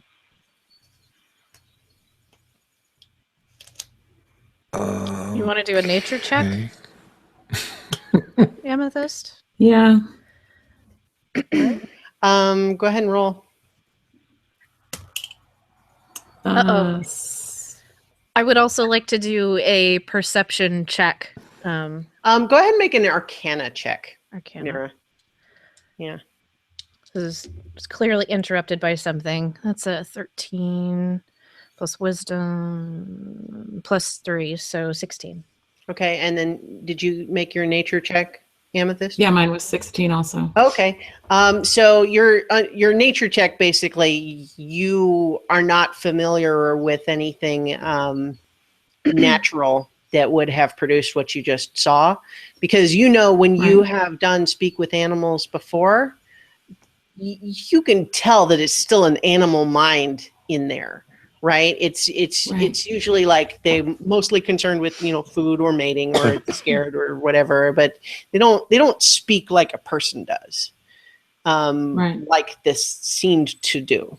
So you're not really sure what it would be, but it's pretty sure it's not natural. Now your Arcana check, Nira, you don't know this spell, so you're not 100% sure. But you're vaguely familiar with the idea that there are spells that can basically use animals to send a message through. And that's your guess here, is that someone has given this swan a message to bring to you, and it has, but it was interrupted for an unknown reason. I don't know if the spell itself was interrupted or if there's something around here, because I said how many. The swan kind of loses interest in you guys, and then kind of flies away. Oh crap.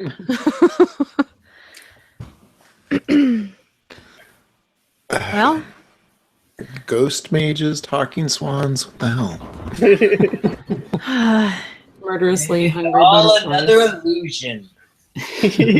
well, it wasn't that. Someone was definitely trying to tell us something, but got Were they? distracted. Or was it an illusion? So as you're having this discussion, you see coming out of the sky another swan, and you can see that this one is It is a different swan. It is not the same one from before. It's a little bit smaller.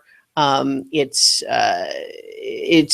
got kind of I don't know, swans are swans. You can tell it's not the same swan. It is smaller than the other one. And when it lands and says, "Blast, only 25 words. My sincere apologies. I have not used this method of communication in some time, but this message requires caution. I am..."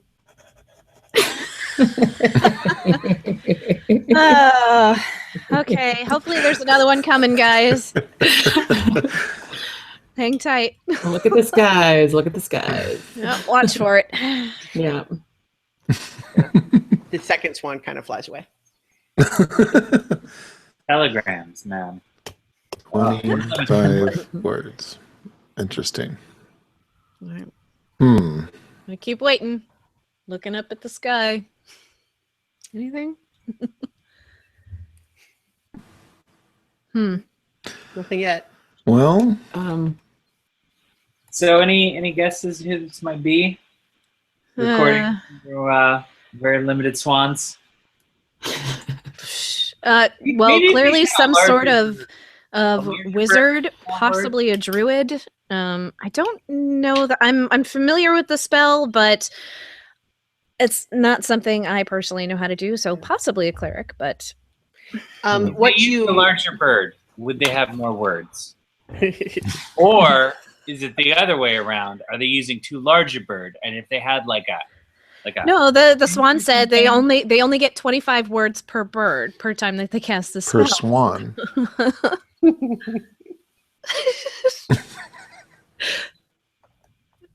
And Paulette is watching also, guys. So welcome everyone who's watching. Yay. Well, I mean, they can fly. I guess they'd catch up if they send another one. yeah, so I mean, short of waiting around. We should get the horses. Let's go ahead and towards the road, yeah. So you kind of finish loading the gold and such, because if you're leaving the wagon, then you're leaving the bodies as well. Are you leaving them in the wagon covered or anything like that? I don't feel like they were up to anything good. Yeah, that's a vibe I got.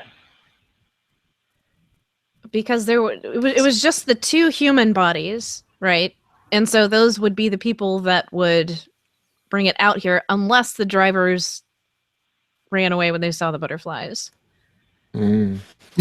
They killed the original couriers, left them in the wagon, and drove away. I don't know. I mean, it sounds funny to say, but I'll be running away from butterfly swarms in the future, so I say we just leave them. I don't know that anybody's going to be able to identify them in this state.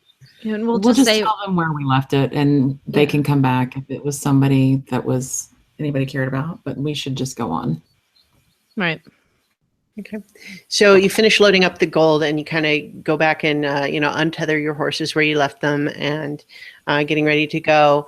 And now out of the sky flies a duck.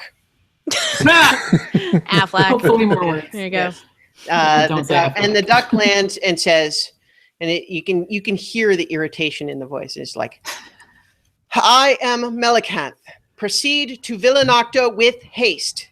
Give guards the password Yalume. Do not show artifact to anyone. Others are looking for it also." Yalume. Artifact? And you recognize that word, Nira. It is Elven for not quite like the word time in general, but like it's something you say when you're like at last or finally, that sort of thing. It like translates it as time, but that's how it would be used, is like it's about time or something like that. Okay. Wait, so I'm confused. I don't know. Does guards mean all the guards or just the guards at Villanocta? The duck's just looking at you now. Yes. Son of a bitch. I'm guessing that probably Villanaka, that'll probably get us, have them, tell them to take us straight to her. We know our documents are pretty good. So, But if we have the password at Villanocta, we don't need them. right. But I mean, I'm saying any other checkpoints between here and Villanocta, that our documents are pretty good, so it'll probably get us there. Yeah. That'd be the fastest way. So we're going to have to take the main route, I think. Which means we could return the money for the mill on the way. Because I think that's important. I don't. She Those said make all haste. Well, I know, but those butterflies are bad news. Really. And it's on the way.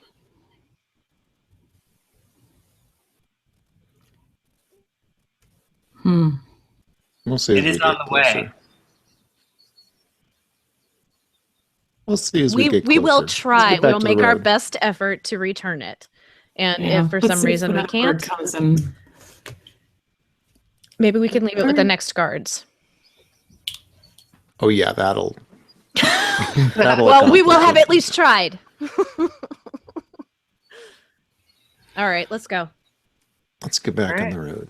So are you taking the shortest path to the road, or are you kind of... That's my vote. I mean, because shortest path. if we go at an angle, though, we're still making distance and not... I mean, you think about it as like a square, how you'd go across at an angle for the shortest. Yeah. Mm-hmm. Right. So you basically our speed is cut down by the grass. So the less time we are in the grass, the more faster we'll go when we're on the road. Yeah, but if we can bypass that checkpoint, well, one less headache. You don't know exactly where the checkpoint would have been, but I mean, you would have to follow their trail all the way back to the road to know exactly where they left the road. Right. Which, I mean, so they did not. So the closest way to the road from here is not to follow their trail. Mm-hmm.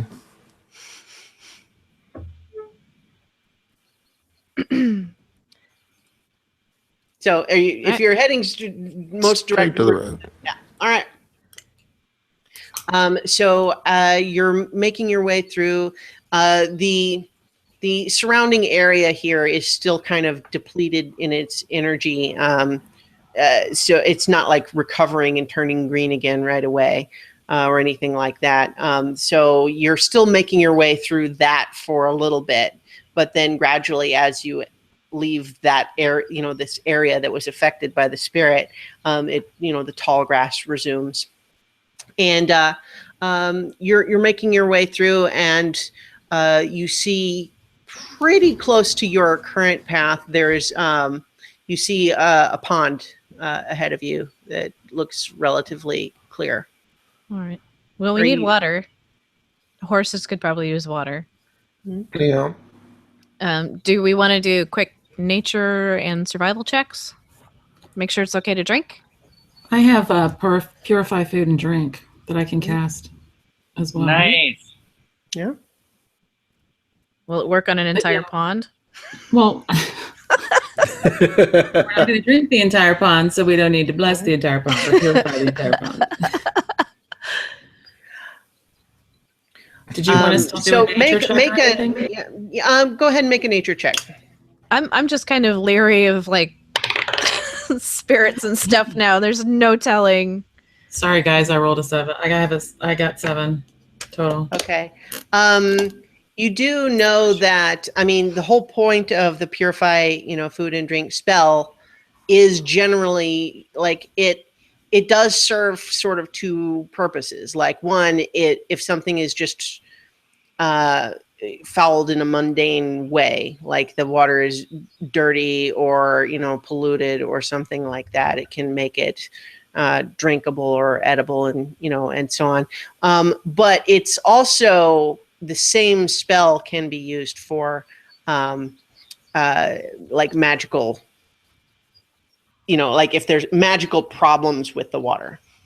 Like, so if there was a curse or some sort of a magical, negative sort of effect. That spell also would work against that. As long as it's not too strong an element. So like it's not just for mundane pollution is the point. So you know that, and you're looking ahead. As you get a little closer to the pond, you do see it actually looks more clear than you would actually normally expect from, just a standing pond in the middle of grassland.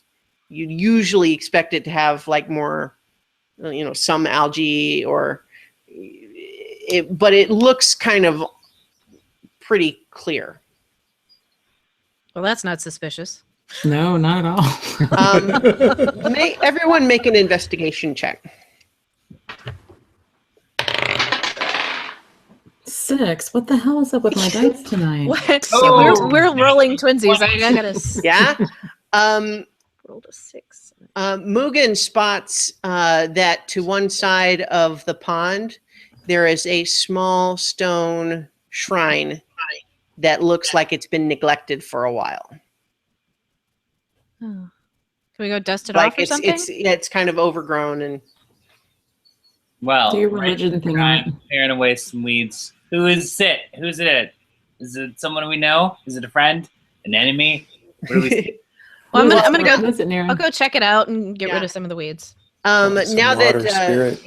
now that you've spotted the shrine, the Nira, you can make a religion check, and Amethyst, you can make another nature check. So Okay. 13. okay, 9. so this That's is. with proficiency. I mean, so Nero, what you know is that this does seem clearly intended to be a shrine to honor a spirit of some kind, but you don't really gather much more than that necessarily.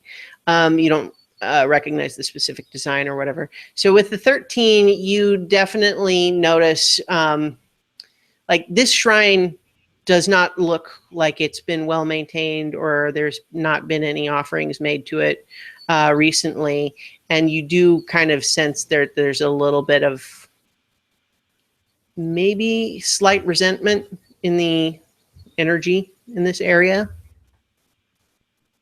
The shrine is still about 15 feet from the water itself, so you guys have not gotten any closer to the pond than that. You went to the shrine first. This isn't the kind where you have to leave an offering or something. Can we just like ask permission?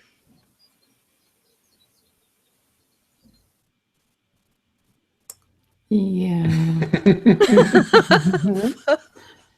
Not my area. Well, you guys do know, certainly you know as a spiritual cleric, Nira, and you, Amethyst, being familiar with nature spirits in general, is that typically the most common interaction that mortal people would have with spirits are doing sort of ritual prayers or leaving offerings of thanks to the local nature spirits, to either keep them friendly if they already are, or to try to pacify them if they're maybe unfriendly. Let's see. What do I have? Trying to see if I have anything that I can be like and leave it offering. as a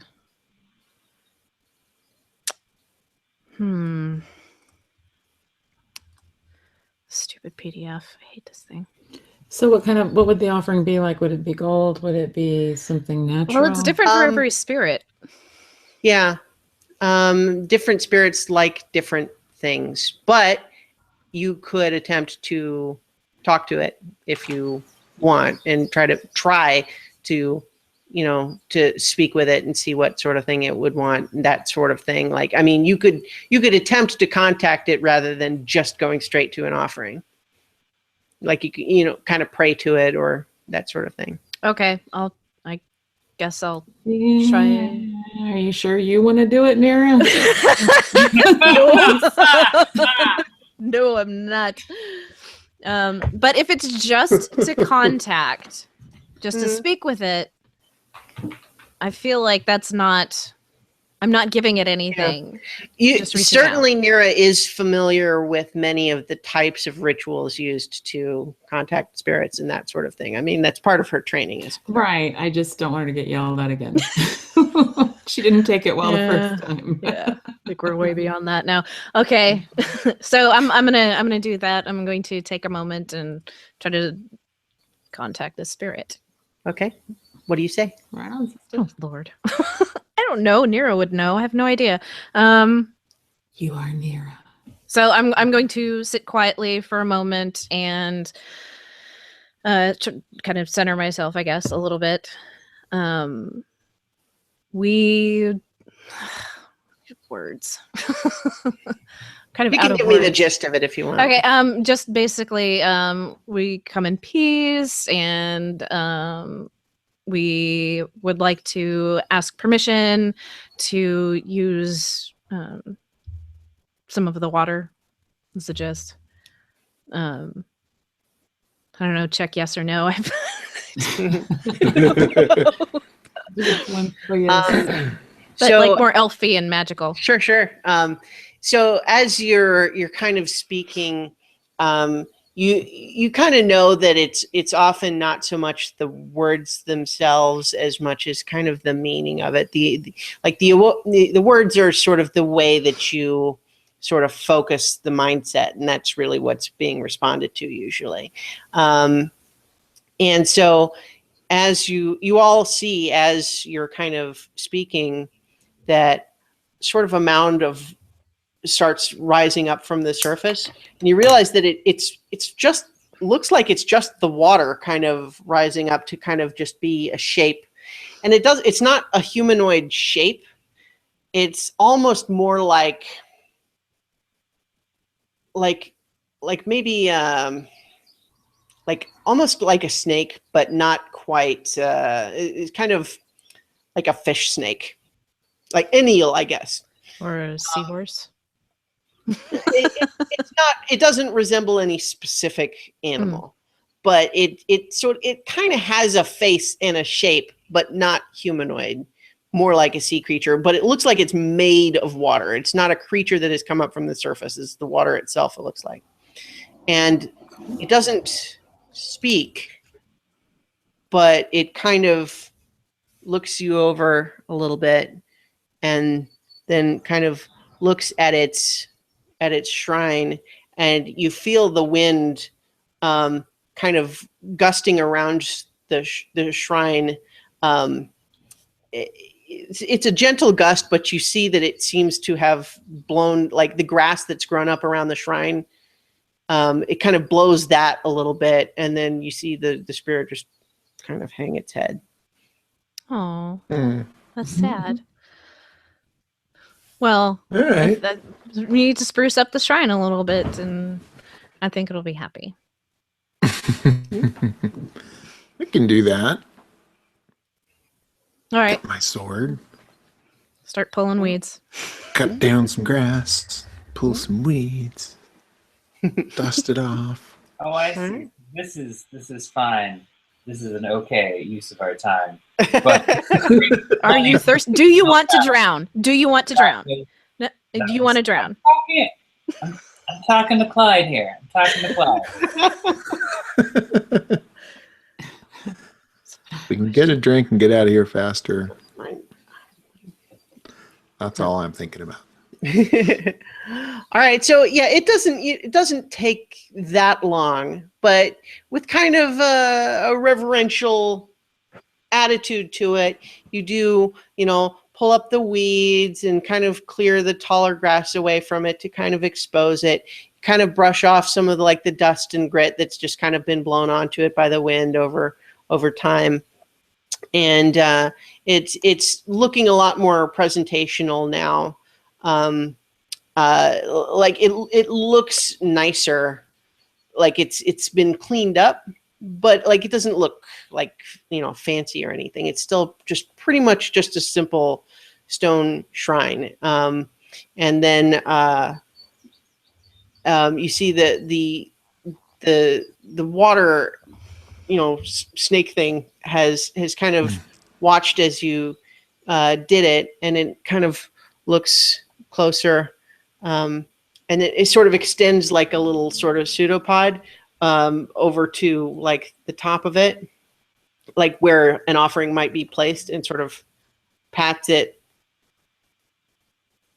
I don't know. I don't know what it wants. I'm not doing the blood thing again. I got in so much trouble, y'all.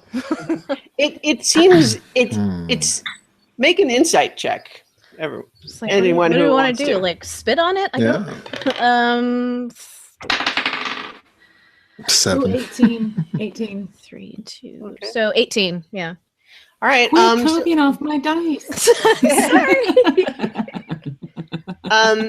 You get the impression that it's almost acting a little bit confused, like it's used to something being there that's not there now, and it doesn't know why it's not there, and it's something like specific that it's looking for and not finding.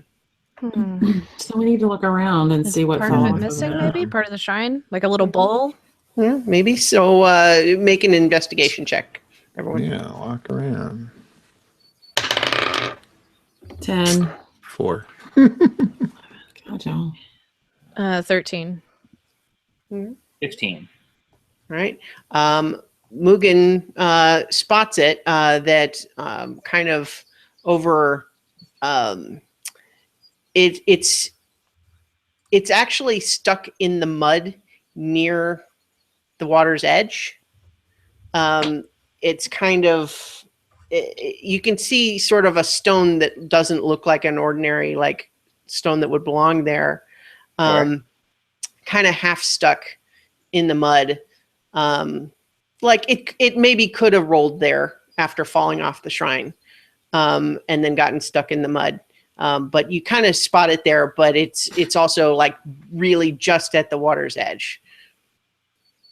All right. Well, I run over there, yank it out of the mud, give it a little dust off, make it look nice, and put it right on top of the shrine there. All right, and then you can see that the water, pseudopod kind of gives this little shiver that looks like it's calmer now. Like it was kind of nervous and confused in its body language before, and now it seems much more at peace, and it sort of bows to its own shrine and then sinks back into the pond.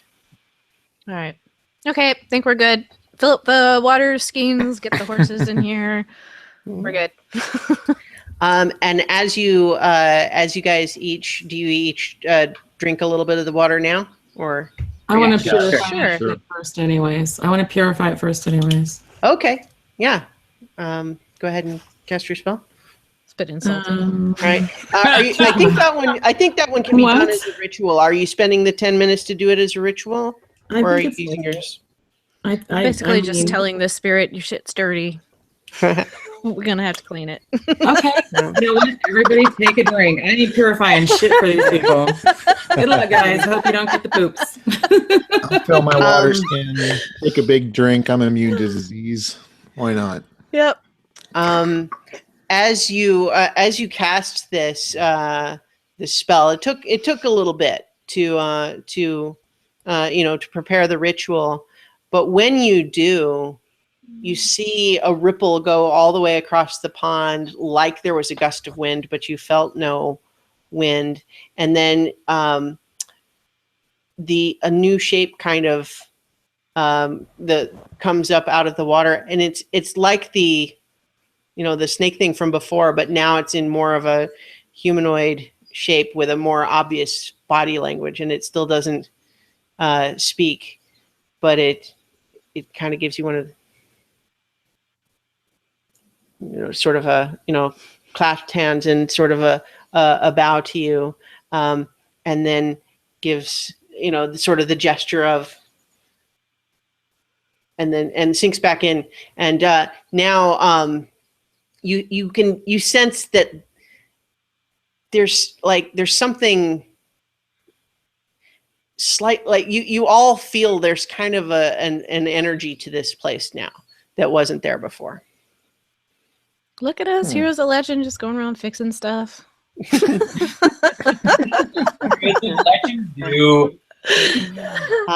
So if you are you all drinking the water now? Yeah. Yep. Fill up the water. Horses skin, take a too. drink.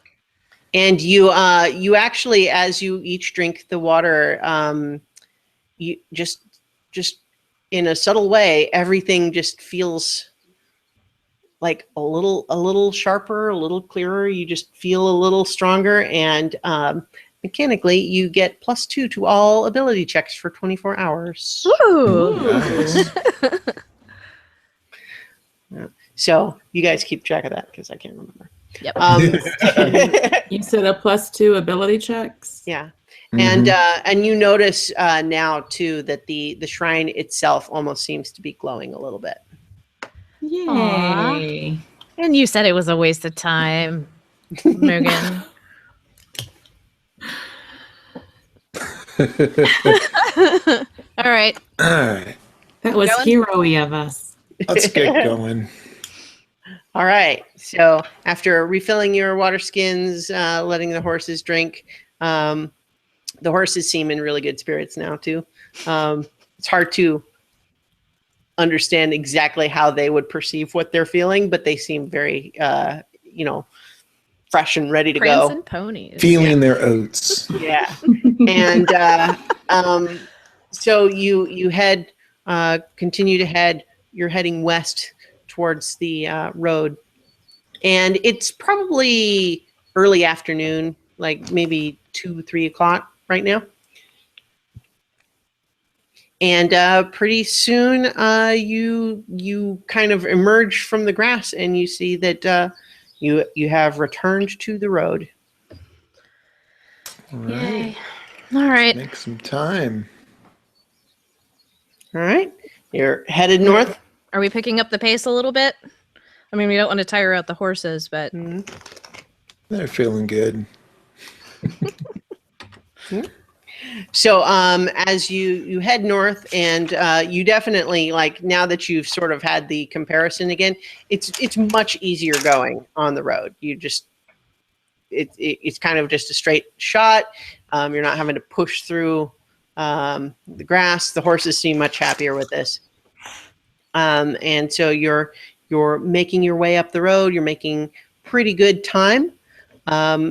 But before too long, it's maybe another hour and a half or so on the road, you do start to see that the telltale ditches on either side of the road, suggesting that there's probably a checkpoint coming up. yay. It's a good thing we got +2 to the ability checks, because I'm gonna attempt this eyelash batting thing again with these guys. So you're just making your way up towards the checkpoint. Yep. All right. So you see sort of the watchtower. It's very similar design to the previous one that you had seen. There's kind of a gate and a watchtower, and then the trenches running along both sides of the road. As you are kind of getting close, but you're not quite there yet, you sort of see that there's a guard up on top of the tower that's definitely noticed you and is watching your approach. And as you get close to the gate, a guard comes out, and it's a 40-something woman with brown hair and Of course it is. kind of a round face that you wouldn't necessarily always expect such a round face for a clearly very physically fit woman in chainmail armor and with the sword, and she's got her hand on the hilt of the sword as she approaches you and just says, Papers. Good afternoon. Yes, papers right here. And I'll Yeah, we flutter got my eyelids. And what? Flutter my eyelids. all right, Got our papers right here. make a persuasion check. At disadvantage. 21. Sorry, at Okay, disadvantage. so that one was a 16. Okay. 13 plus 5. 18. Wow. All right. You can't fight the charm, Christiana. I've tried. Okay, so for context here, you have to understand you're tiefling. Right. So basically, It wasn't a 20. yeah, she seems a hair less hostile than she seemed a minute ago. She seemed pretty serious a minute ago, like she's ready for trouble. She's maybe relaxed a touch, but she's not smiling at you or anything. She takes your papers. Are you handing her everybody's papers, or are you just your own for now? Well, as I hand her mine, I would like to talk to her. So, Okay. Is there a small town up here, maybe with a mill that's being built, something like that?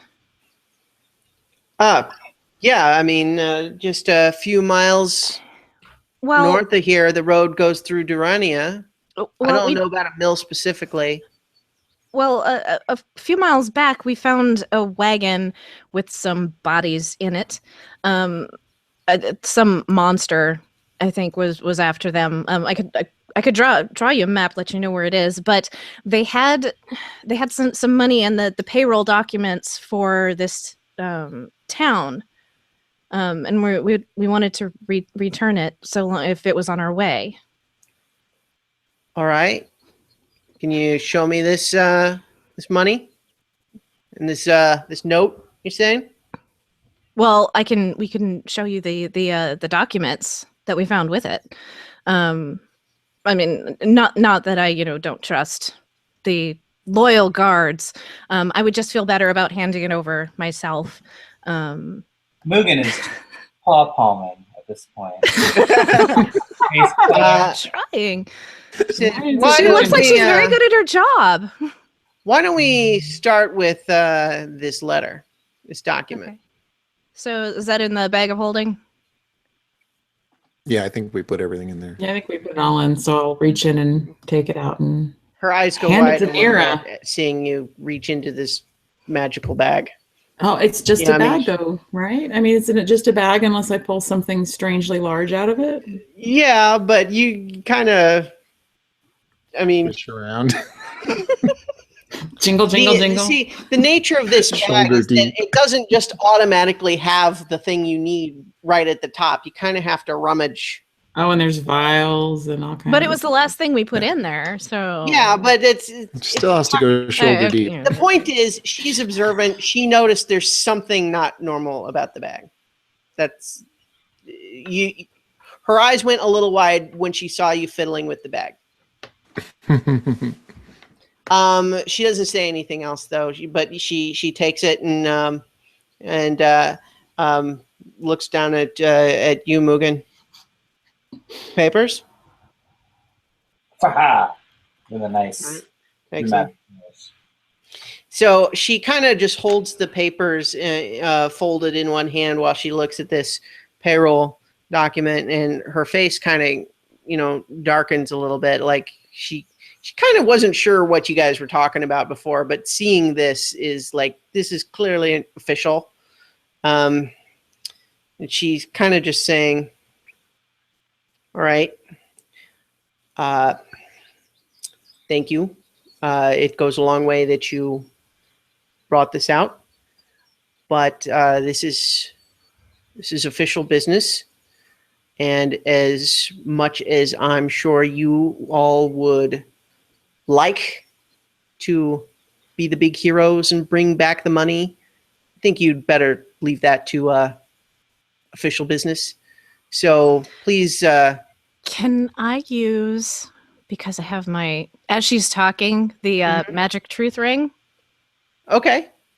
Because I want to see if she's legit, like, gonna give. If she's gonna give the bunny back, fine. So what it does is it detect thoughts. So that's how that spell works. So if you want to look up the spell, I mean, I have it handy too, but that's what it's doing. It gives you advantage. You know, when you look through it like a circle, it gives you advantage to seeing through illusion magic, or you can use it to cast detect thoughts as a spell. I don't detect thoughts. I found it. It's not a it's when you cast a spell as your action on each turn until the spell ends, you can focus your mind on any one creature that you can see within 30 feet of you. If the creature you choose is an intelligence of 3 or lower, it doesn't speak any language, creature is unaffected. You initially learn, okay. Yeah, so basically what you can do is get the surface thoughts of her pretty invisibly. Like you don't, I'm going to make you make a sleight of hand check to kind of have, because you're casting a spell and she's watching you. Right. Like not necessarily looking straight at you. So make a sleight of hand check, which I think for you is probably just dexterity. Yeah. 16. Okay, so she doesn't notice you activating this spell. And so what you get immediately from her is just, I don't think these guys are on the level. There's something they're not telling me. And so that's kind of her surface level thought.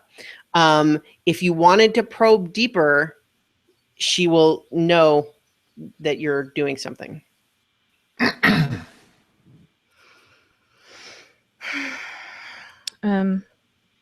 Well, if you have a map, I'd be. I don't think where we found this wagon was very strange. But if you had a map, I could mark the place that we found it.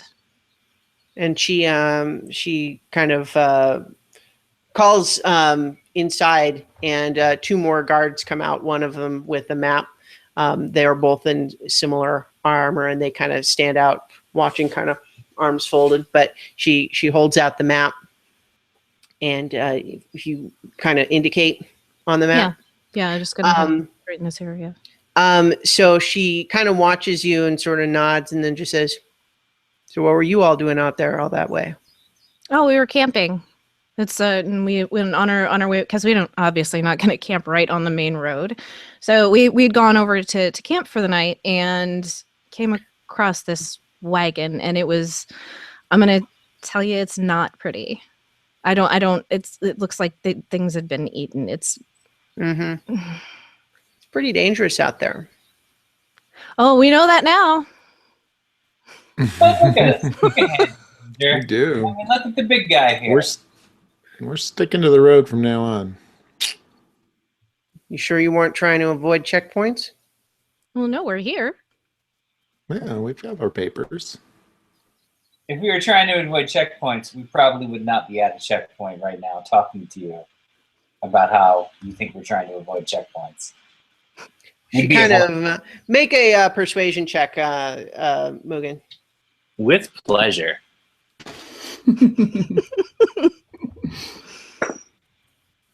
17. And All right. might I add, you looks very nice in that uniform. Is that with your extra +2 or? Oh no, that's not. So it's actually. Okay, all right. So she kind of just like the compliment seems to not factor into this, but you can see her kind of say, well, okay, I guess you've got a point there. Why would you be here now volunteering the information about the, so, okay, maybe you guys are on the level about that. So she's like, fair enough. And I think you need to definitely be very cautious about traveling off the roads. I think it seems like you got a lesson in why that is. So speaking of which, and she starts looking at your travel papers. I'm going to have her make an intelligence check. Cross my fingers here. I know, me too. Please just use She actually rolled really high. Shit, I knew it. But your papers are also really good. So she can't find anything specific wrong with them. But she's got a gut feeling that something is still off here, and she's not sure what it is. So she just kind of says, I think we're going to need to search you guys just to make sure you don't have anything. I have one question for you. Does the word Yalume mean anything to you? And she, when you say that, she kind of, at first she's just like, what? And then her eyes go wide like, what did you say? Yalume. And she kind of looks back at the other two guards that are both now kind of surprised too. And she's like, yes, of course. Here are your papers back. Of course, the search is waived. We'll get the gate out. Please be on your way. And what about the payroll?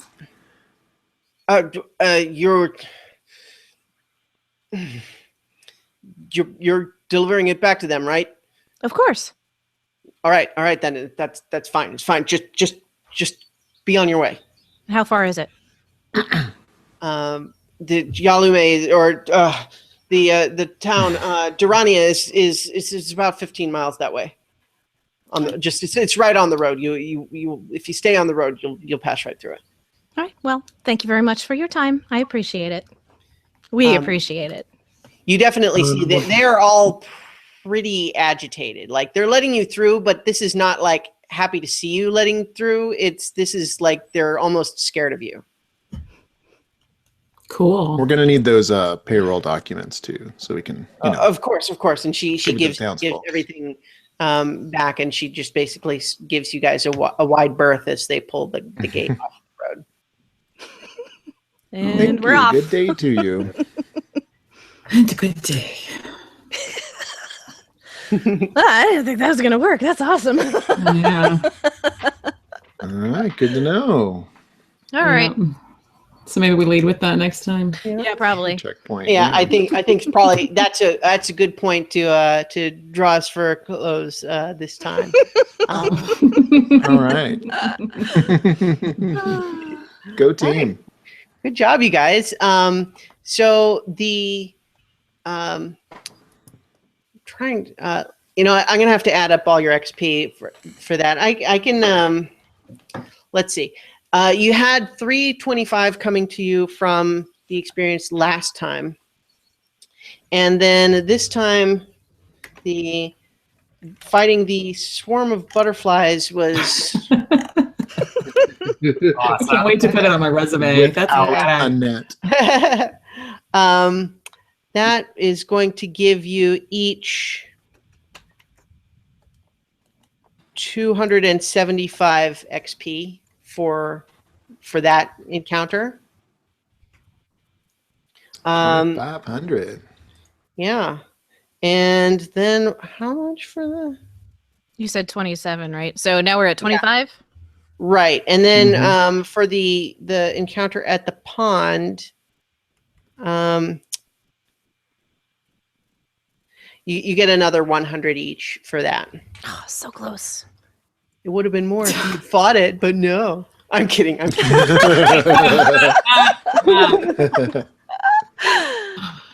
Terrible. My answer is, should we question things and find stuff out, or should we just beat it down? And I guess we should just beat that shit down. Well, no, see, I mean, here's the thing, is that in some ways it's true. Just mechanically, you might not gain the same number of experience points when you avoid combat rather than engaging in it, but you also got the benefit of the enchanted water, and you just did a good thing. You healed this little pond. You made that poor little lonely water spirit happy. So what's that make us? Big damn heroes. Damn heroes of legend. Yeah. Okay. Oh. That was fun. Now I'm curious about the chat. Did we have any more engagement? In the Oh chat yeah, there was a lot tonight. Really? That's yeah, great. AL is still in there. Paulette was in there earlier. Okay. I don't know Well, if she's I was still just there. thinking that now see, this is a good opportunity to whoops. So I was kind of trying to keep up with it and answer questions that they were tossing out. So Because what I've definitely noticed earlier that once we end the stream, all that chat just goes away. Right. And so and in fact, it doesn't even save all of it as live. Like if you go up to the top of it now, I'm sure that's not the very first message. Although I do enjoy Starla saying, Christiana does a phenomenal job. the first Yeah, there one was I more have of is that. a group of guards approach. It's the Party of Legend perform another show for us. That's the first one that I can see. Well, maybe we can copy and paste some of that just for I can do that. reference. There's a lot of chat. Like, yeah. Well, it's great to have people watching live. That's very exciting. It's fun. And this was a good session. I had a good time tonight too. yeah, it was good. I will send it to you in an email right now so you can see it, Christiana. All right. So thank you, everybody who's watching. And of course, anyone who's watching this in the future, whether that's live or listening to the audio version, thank you. And we'll be back for more. The adventure continues on the road to Villanocta. So many levels. So, yes, the adventure continues on so many levels. Christiana giggles are the best giggles, I swear. Yes, I swear. they are literally the best. Mm-hmm. See, now you're fishing for him. I'm on to you. Almost as good as a panda bear rolling around with butterflies. 29 points of damage, you guys. I'm kind of proud of that. Yeah. Well, and the thing, what I'll also just remember, that was when it was already depleted, Mm-hmm. and you made the poison save. Right. Uh-huh. Oh my So, gosh. like, it that would have thing- kicked me out of. that thing at its full health had the ability to one hit any of you guys. Jesus. Not to full death, but to unconscious for sure. Wow. I just got asked for a quick rundown of episodes 1 through 9. Yeah. Oh my gosh. Whoa! Watch episode 10. Well, that's where they came in some from. ways, yeah. That's where they came from. Well, if Yeah, they're but episode curious 10 about is the story. Yeah. That's the whole story of what we've done. Right. Well, You guys but covered it's it. also like it's the condensed version. Right. All right, though. But I guess we'll probably call it a close for this evening, and bid everybody good night. All right. So many levels. Good night.